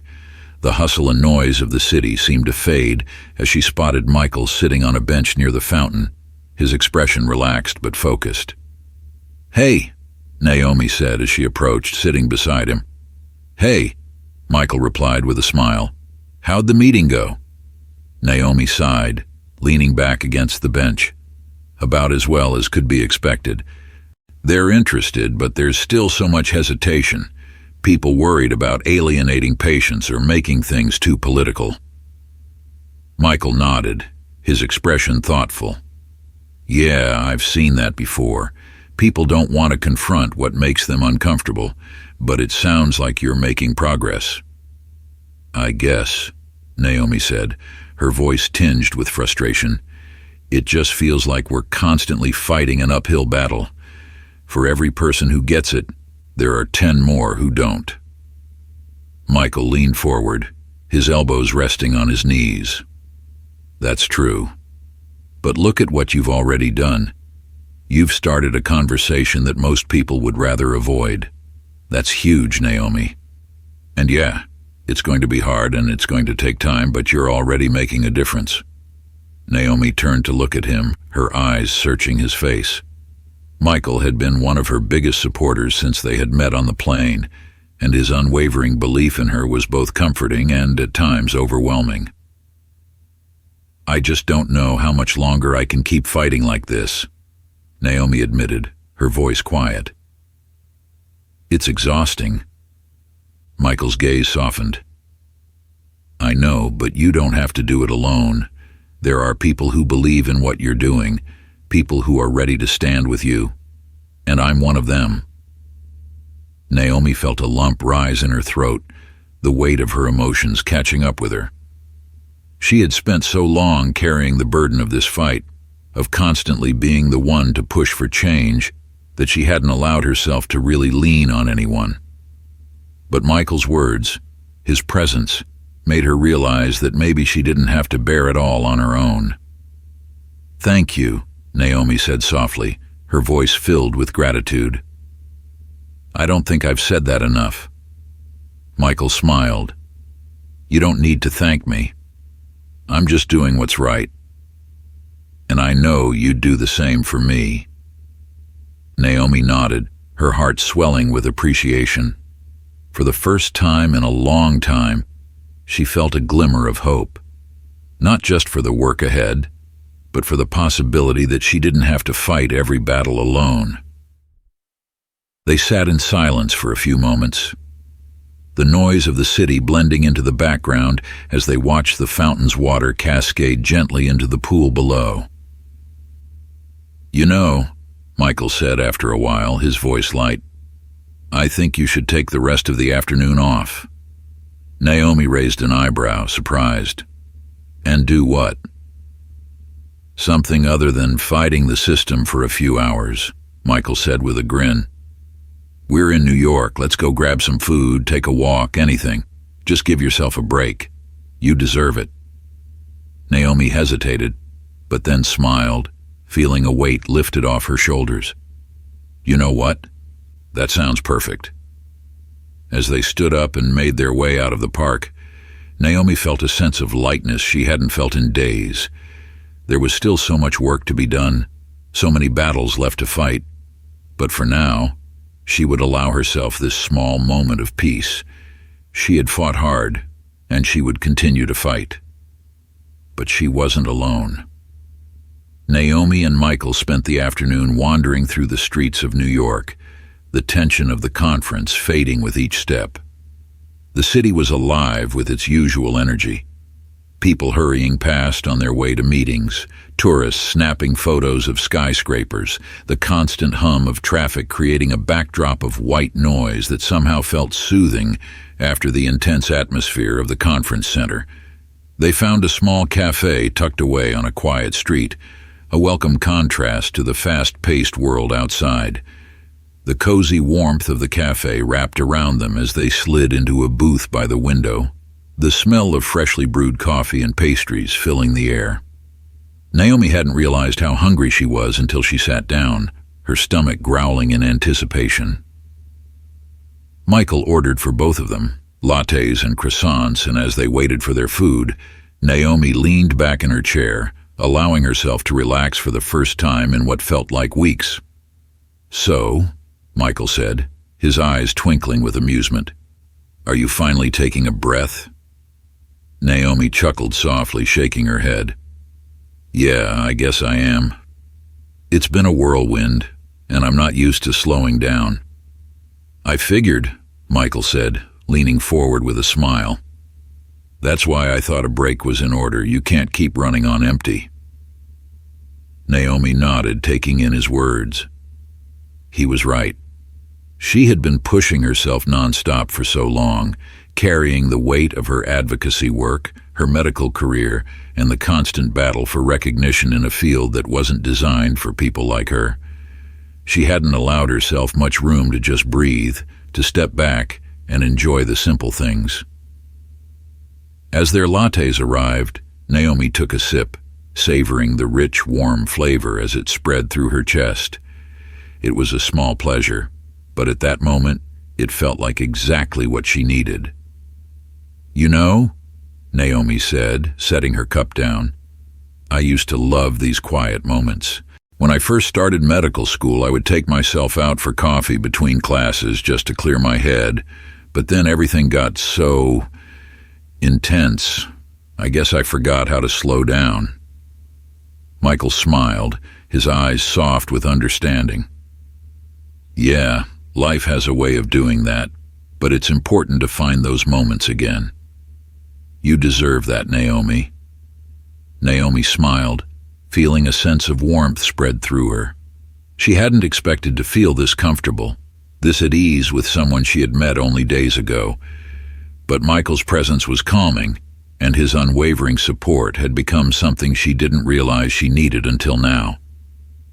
They talked for hours, sharing stories about their work, their frustrations, their hopes for the future. Naomi found herself opening up in ways she hadn't in a long time, and Michael listened with a quiet attentiveness that made her feel truly heard. As the sun began to set, casting a golden hue across the city streets, they decided to take a walk through one of the nearby parks.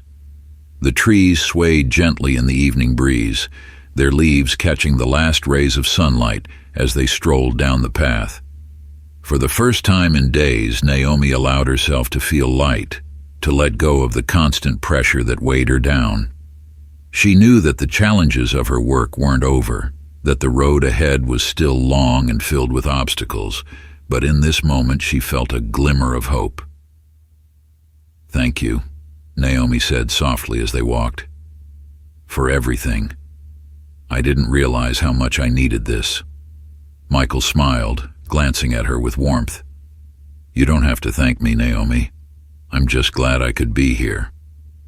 They continued walking in silence, the peace of the evening settling over them like a gentle embrace. Naomi knew that tomorrow would bring more meetings, more conversations, more fights for justice. But for now, she allowed herself to savor the calm before the storm. The next morning, Naomi woke up feeling more rested than she had in days.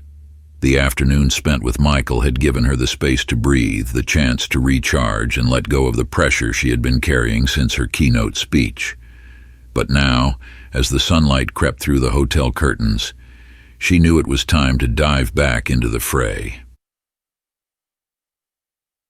Today was her last full day at the conference, and Naomi had a packed schedule of meetings and panels to attend. After the speech, her presence had been in high demand. People wanted to hear more from her, to tap into her insights about addressing healthcare disparities. Some were eager to collaborate, but others, like Dr. Kent, were wary, hesitant to commit to anything that might shake the system too much.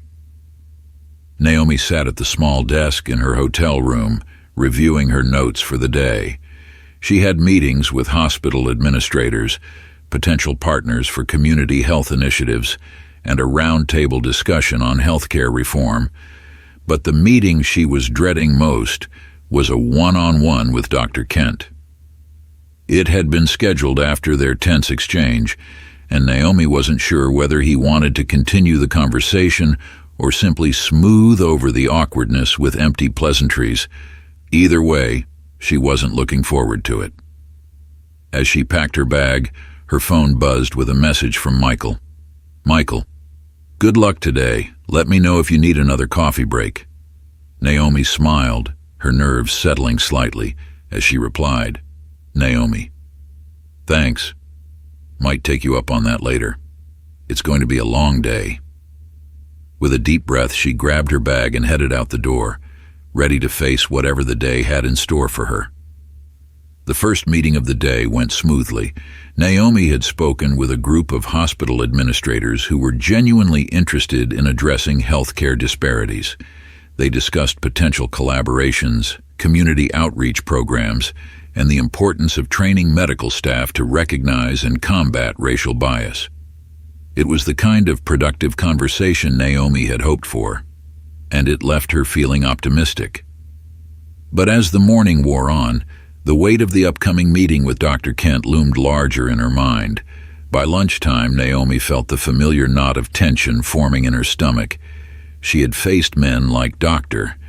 Kent before, people who didn't believe they were part of the problem, people who thought their position of power exempted them from accountability. Still, Naomi was determined not to shy away from the conversation. If she was going to push for real change, she couldn't avoid difficult discussions with the people who had the most influence. After a quick bite to eat, Naomi made her way to the private meeting room where she was scheduled to meet Dr. Kent. The room was quiet, its large windows offering a view of the bustling city below. As she waited, Naomi ran through potential responses in her head, preparing herself for whatever direction the conversation might take. Dr. Kent arrived a few minutes later, his expression neutral but cordial. He extended his hand and Naomi shook it, offering a polite smile as they both sat down. "Thank you for meeting with me, Dr. Davis," Dr. Kent began, his tone professional. "I wanted to follow up on some of the points you raised in your speech and our conversation yesterday." Naomi nodded, her posture calm but alert. "I'm glad you wanted to continue the conversation. These are important issues, and I think we need to dig deeper if we're going to make meaningful progress." Dr. Kent folded his hands on the table, his gaze steady. "I agree that healthcare disparities are a serious problem. However, I think we need to be careful about how we approach these conversations, especially in such public forums. There's a delicate balance to strike between raising awareness and, how should I put this, alienating certain stakeholders." Naomi felt her pulse quicken, the frustration she had suppressed during their last exchange bubbling to the surface. "With all due respect, Dr. Kent, the reality of systemic racism isn't something we can afford to soften or downplay. If people feel alienated by the truth, then maybe that's exactly why we need to have these conversations. Ignoring the problem doesn't make it go away." Dr. Kent's expression tightened, though his tone remained measured. "I understand your passion for this issue, Naomi, but in my experience, change happens incrementally. If we push too hard, too fast, we risk losing the support of key figures in the healthcare industry. These are people who have the power to make or break these initiatives." Naomi's jaw clenched as she took in his words. This was the same argument she had heard time and time again. The idea that change needed to be gradual, that she should be patient, that pushing too hard would backfire. But Naomi knew better. She had seen firsthand how the healthcare system failed Black and brown communities, how the pace of incremental change was never fast enough for the people who needed it most. "I understand that change takes time," Naomi said, her voice calm but firm. "But what we're talking about isn't a new issue. Communities of color have been suffering the consequences of healthcare disparities for generations. We can't keep asking people to wait for change that might never come if we're too afraid to confront the real problem head-on. Dr. Kent sighed, leaning back in his chair. I hear what you're saying, but I also have to consider the bigger picture. If we alienate too many people, we lose the chance to make even the smallest improvements, and sometimes small improvements are better than nothing. Naomi's frustration flared again, but she kept her composure. The bigger picture you're talking about is exactly why we need bold action. We can't keep settling for small improvements when the system itself is broken. We need to be willing to make people uncomfortable, to challenge the status quo. Otherwise, nothing will ever change. Dr. Kent was silent for a moment, his expression thoughtful. Finally, he spoke, his tone more conciliatory. You make valid points, Naomi. I don't disagree with the need for change. I just think we need to be strategic about how we go about it. Naomi nodded, though she knew they were still miles apart in their approaches. I appreciate your willingness to discuss this, Dr. Kent. But we can't let fear of discomfort hold us back. The people who are suffering don't have time to wait for incremental change. Dr. Kent offered a polite smile. I'll take your thoughts into consideration as we move forward. Thank you for your time, Doctor. Naomi stood, shaking his hand again before leaving the room. As she walked down the hallway, she felt a mix of emotions, frustration, exhaustion, but also a renewed sense of determination. She knew that people like Dr. Kent wouldn't change overnight, but she also knew that she couldn't afford to slow down or soften her approach for the sake of their comfort. There was too much at stake.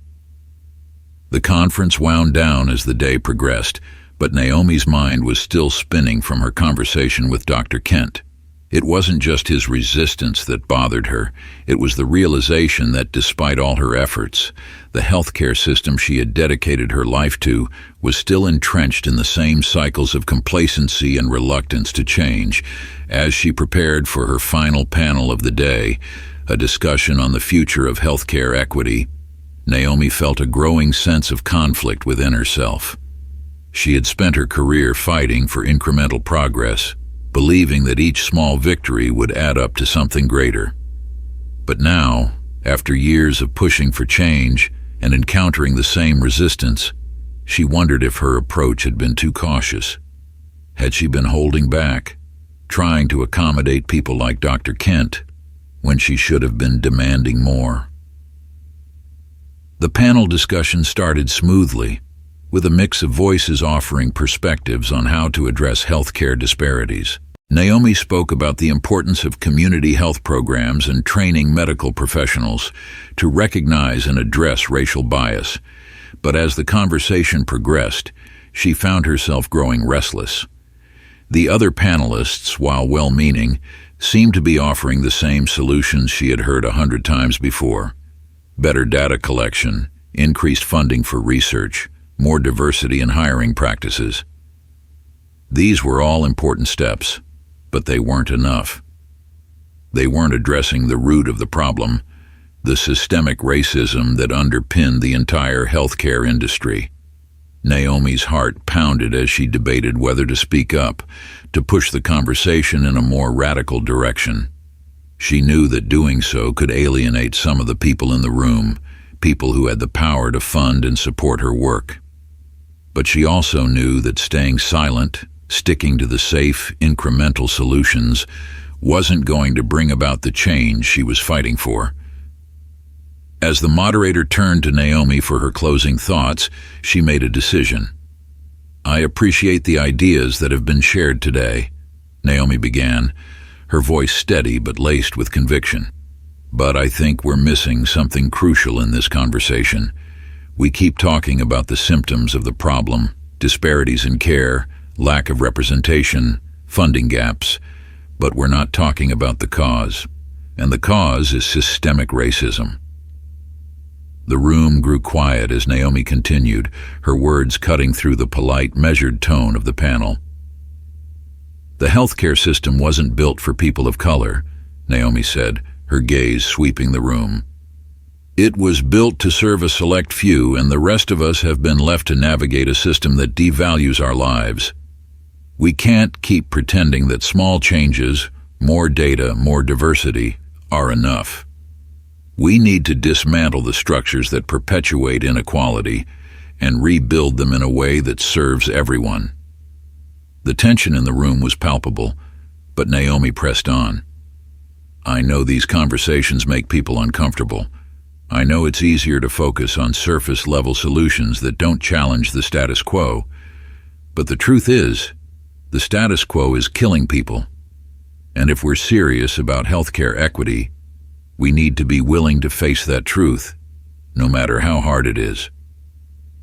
When Naomi finished, there was a beat of silence before the applause began.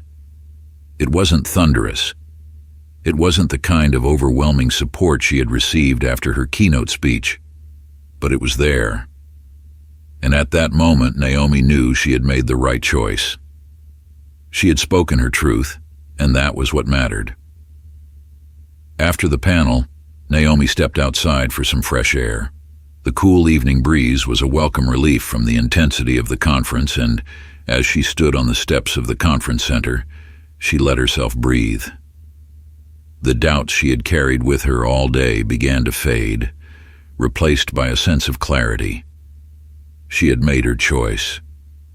She wasn't going to hold back anymore. She wasn't going to settle for small improvements or cater to the comfort of those who didn't want to face the truth. From now on, Naomi was going to demand more, not just for herself, but for the people and communities who had been ignored for far too long. As she stood there, her phone buzzed in her pocket. A message from Michael. Michael, saw the live stream of your panel. You crushed it. Proud of you. Naomi smiled, her heart lifting as she typed out a response. Naomi, thanks. It wasn't easy, but it felt right. Michael, it was. Let's grab dinner later to celebrate. Naomi hesitated for a moment, then smiled again. Naomi, sounds good. I'll meet you at the usual spot. As she slipped her phone back into her pocket, Naomi felt a renewed sense of purpose. The fight was far from over, but she was ready for whatever came next. She wasn't afraid of making people uncomfortable. She wasn't afraid of pushing harder, demanding more. She had found her voice, and she wasn't going to let anyone silence it again. The next few weeks passed in a blur of activity. After returning home from the conference, Naomi dove headfirst into her work, fueled by the momentum of the speeches, meetings, and the support she had garnered from those who believed in her vision. Her inbox was flooded with emails from colleagues, community leaders, and potential partners who wanted to collaborate on projects aimed at addressing healthcare disparities. But along with the support came the inevitable resistance. Naomi received pushback from hospital administrators who weren't ready to fully commit to the bold changes she was advocating for. There were veiled criticisms from some of her peers, suggesting that she was being too radical or too aggressive in her approach. Naomi had expected this. She had been preparing for it her entire career. But that didn't make it any less exhausting. Still, she pressed on. She worked late nights drafting proposals, organizing meetings, and building coalitions with like-minded advocates who shared her passion for dismantling systemic racism in healthcare. Her days were long, but the sense of purpose that had driven her for so long now felt sharper, clearer than ever before. One afternoon, as Naomi sat in her office, reviewing a grant proposal for a new community health initiative, her phone rang. It was Michael. "Hey," Naomi said, picking up the call. "What's up?" "I've got some news," Michael said, his voice tinged with excitement. "Remember that proposal we worked on for the city's healthcare equity fund?" "Yeah," Naomi replied, her heart quickening. "What about it?" "We got it," Michael said, his voice breaking into a smile. "The city's approved the funding for our project. We're officially launching the initiative." Naomi's breath caught in her throat, a rush of relief and joy flooding through her. "Are you serious, Michael? That's amazing." "I know," Michael said, his tone still buzzing with excitement. "This is huge, Naomi. We're going to be able to do real on-the-ground work. This is the breakthrough we've been waiting for."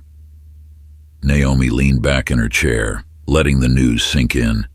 After months of pushing, after years of fighting for change, they had finally secured the resources they needed to make a real impact. "This is just the beginning," Naomi said, her voice filled with determination. "We're going to make this count. We're going to show them what's possible." Michael chuckled. "I have no doubt. You've always known what needs to be done, Naomi, and now we have the means to do it." As they continued to discuss the details of the project, Naomi felt a surge of pride and accomplishment. This wasn't the end of the fight.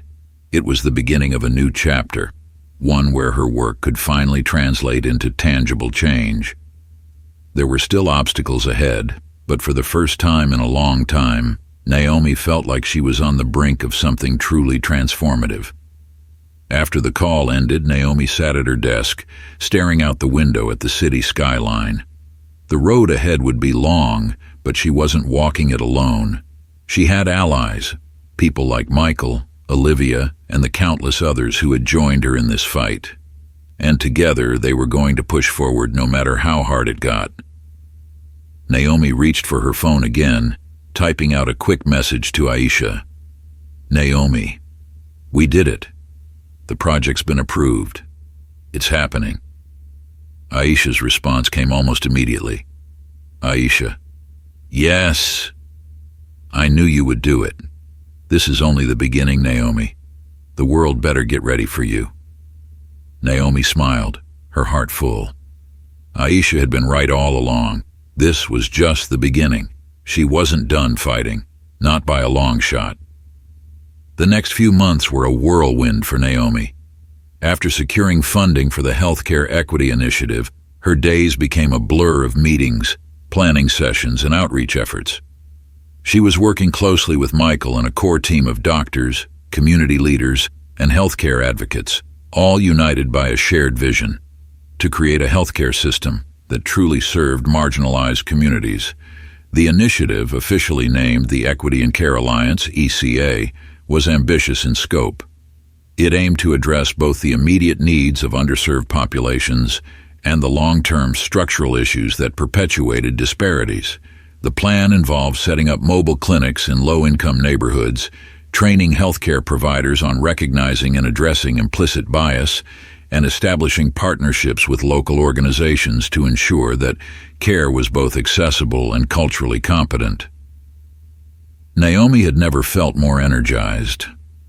This was what she had been working toward for her entire career, a chance to implement real, lasting change. But with excitement came immense pressure. There were countless moving parts to manage, and every day brought a new challenge. Negotiating contracts with hospital systems, navigating bureaucratic red tape, dealing with skeptical policymakers who weren't fully convinced of the initiative's potential. One afternoon, Naomi sat in her office reviewing a proposal for expanding the mobile clinics. Her desk was cluttered with reports, emails, and notes from various meetings. She had been at it since 6 a.m., and it was now well past noon. Her phone buzzed, and she glanced down to see a message from Michael. "Michael, lunch break? You've been at it all day." Naomi smiled, knowing she hadn't taken a real break in hours. She quickly replied, "Naomi, meet you at the cafe in 20? Michael, deal. Don't forget to eat this time." Naomi chuckled to herself. Michael had become her sounding board, her partner in this venture, and a constant reminder to take care of herself. As much as she loved the work, she was grateful for his presence, someone who understood the stakes but also knew when to pull her away from the grind. The small cafe where Naomi and Michael often met had become something of a refuge for her, a place where she could step away from the intensity of her work and just breathe. When she arrived, Michael was already seated at a table by the window, 2 sandwiches and iced coffees in front of him. "You're a lifesaver," Naomi said with a grin as she sat down, reaching for her sandwich. "Just trying to keep you alive," Michael joked, taking a sip of his coffee. "How's it going? I saw the draft of the proposal for the clinics. It looks solid." Naomi nodded, chewing thoughtfully. "Yeah, it's coming together. I'm just worried about the logistics. The demand is huge, and we need more resources than I initially thought. We're already stretched thin." Michael leaned back in his chair, his expression thoughtful. "You're right, but that's why this project is so important. If it were easy, it wouldn't be worth doing. We'll figure it out, one step at a time." Naomi appreciated his calm demeanor, the way he always managed to reassure her when her doubts started creeping in. "I know, I want to make sure we're doing this right. There's so much riding on this." "You are doing it right," Michael said, his voice steady. "This isn't just another program, Naomi. This is you changing the system from the inside out. And yeah, there will be challenges, but that's part of the process. Don't lose sight of what you've already accomplished." Naomi looked at him, her heart swelling with gratitude. She had spent so much of her career fighting battles alone, but now she had a team, people who believed in her vision and were willing to fight alongside her. "Thanks," Naomi said, her voice soft but sincere. "I don't think I've said it enough, but I really couldn't do this without you." Michael smiled, a warmth in his eyes. "You don't have to say it. I'm just glad to be part of something that matters." They continued eating in comfortable silence. The weight of their work briefly lifted as they enjoyed the simple pleasure of a meal shared between friends. For the first time in a long time, Naomi felt a sense of balance, a recognition that while the fight was far from over, she didn't have to carry it all on her own. As the Equity and Care Alliance grew, so did its impact. The mobile clinics were a resounding success, providing free medical care to neighborhoods that had long been neglected by the healthcare system. Naomi and her team worked tirelessly to ensure that these clinics were more than just stopgaps. They were safe spaces where people could access quality care without fear of judgment or discrimination. Word spread quickly about the ECA, and soon more organizations and hospitals wanted to partner with Naomi's team. Local community leaders were enthusiastic about the initiative, helping to connect residents with services and advocating for more resources. One afternoon, Naomi was visiting one of the mobile clinics in Harlem, where a steady stream of patients had been arriving since early morning. As she walked through the clinic, greeting the staff and speaking with patients, she felt a deep sense of fulfillment. This was the work she had always dreamed of doing, directly serving the people who needed it most. She stopped by a small waiting area where a mother sat with her 2 young children, one of whom was coughing softly into her arm.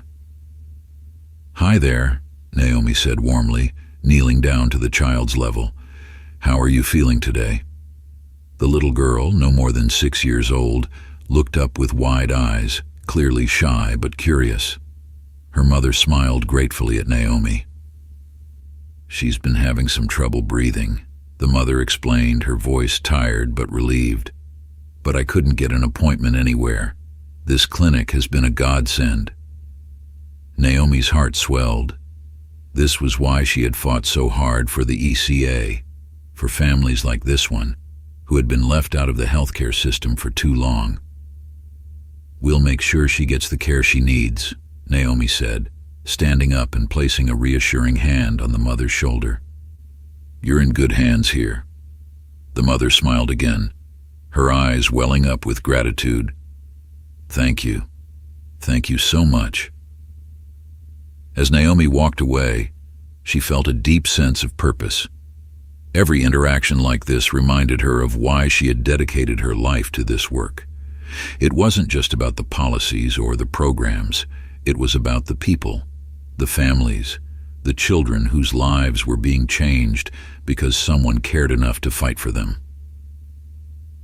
Later that afternoon, Naomi sat down with Dr. Celia Ramirez, one of the lead physicians at the clinic. Celia was a passionate advocate for healthcare equity and had been one of the first doctors to join the ECA initiative. "Things are running smoothly here," Celia said, sipping her coffee as they sat together in a small break room. "We're seeing more patients every week, and the word is definitely spreading." Naomi nodded, feeling a surge of pride.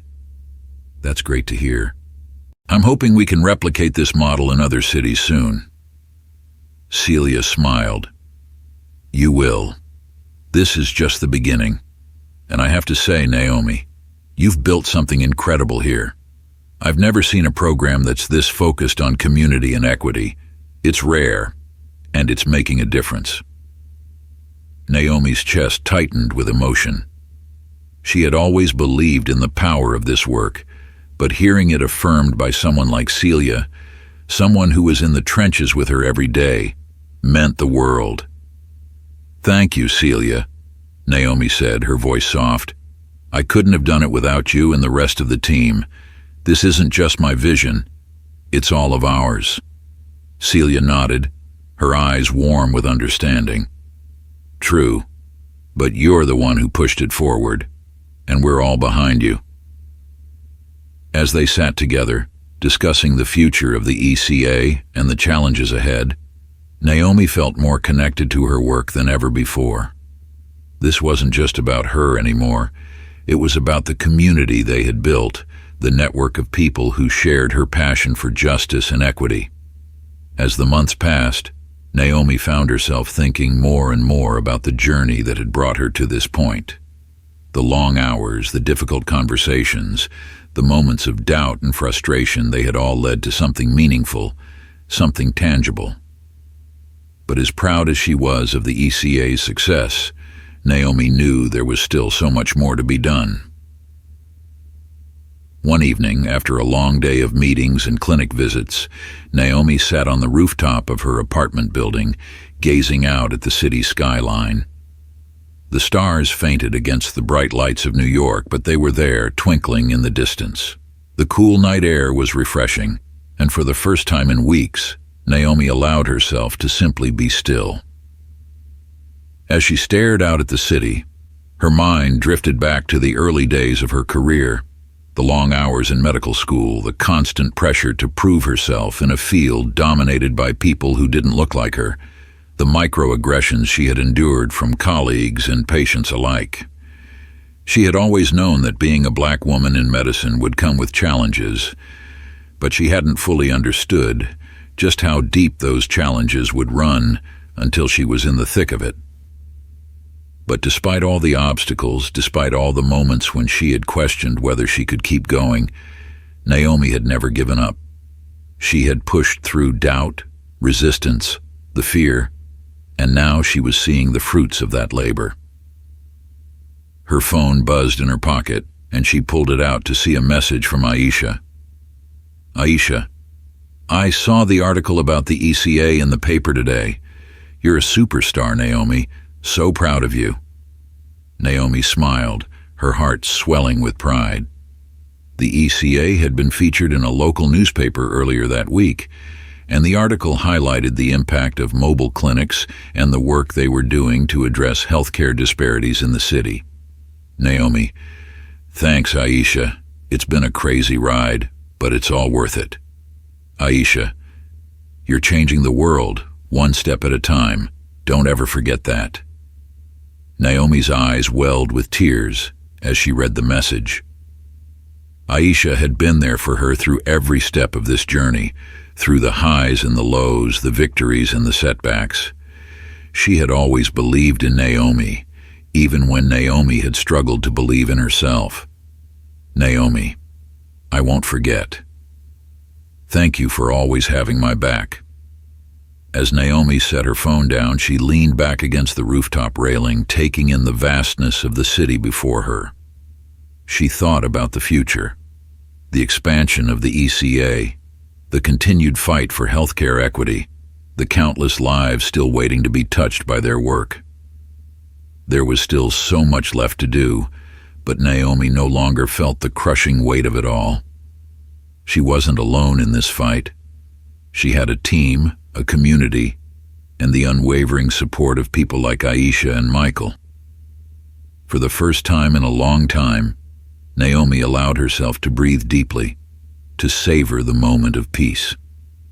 She had come so far, and while the road ahead was still long, she knew she was exactly where she was meant to be.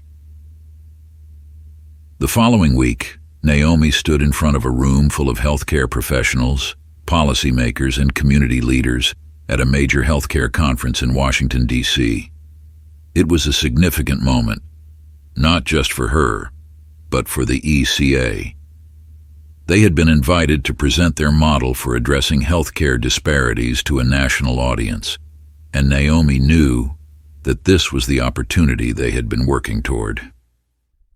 As she looked out at the crowd, Naomi felt a sense of calm.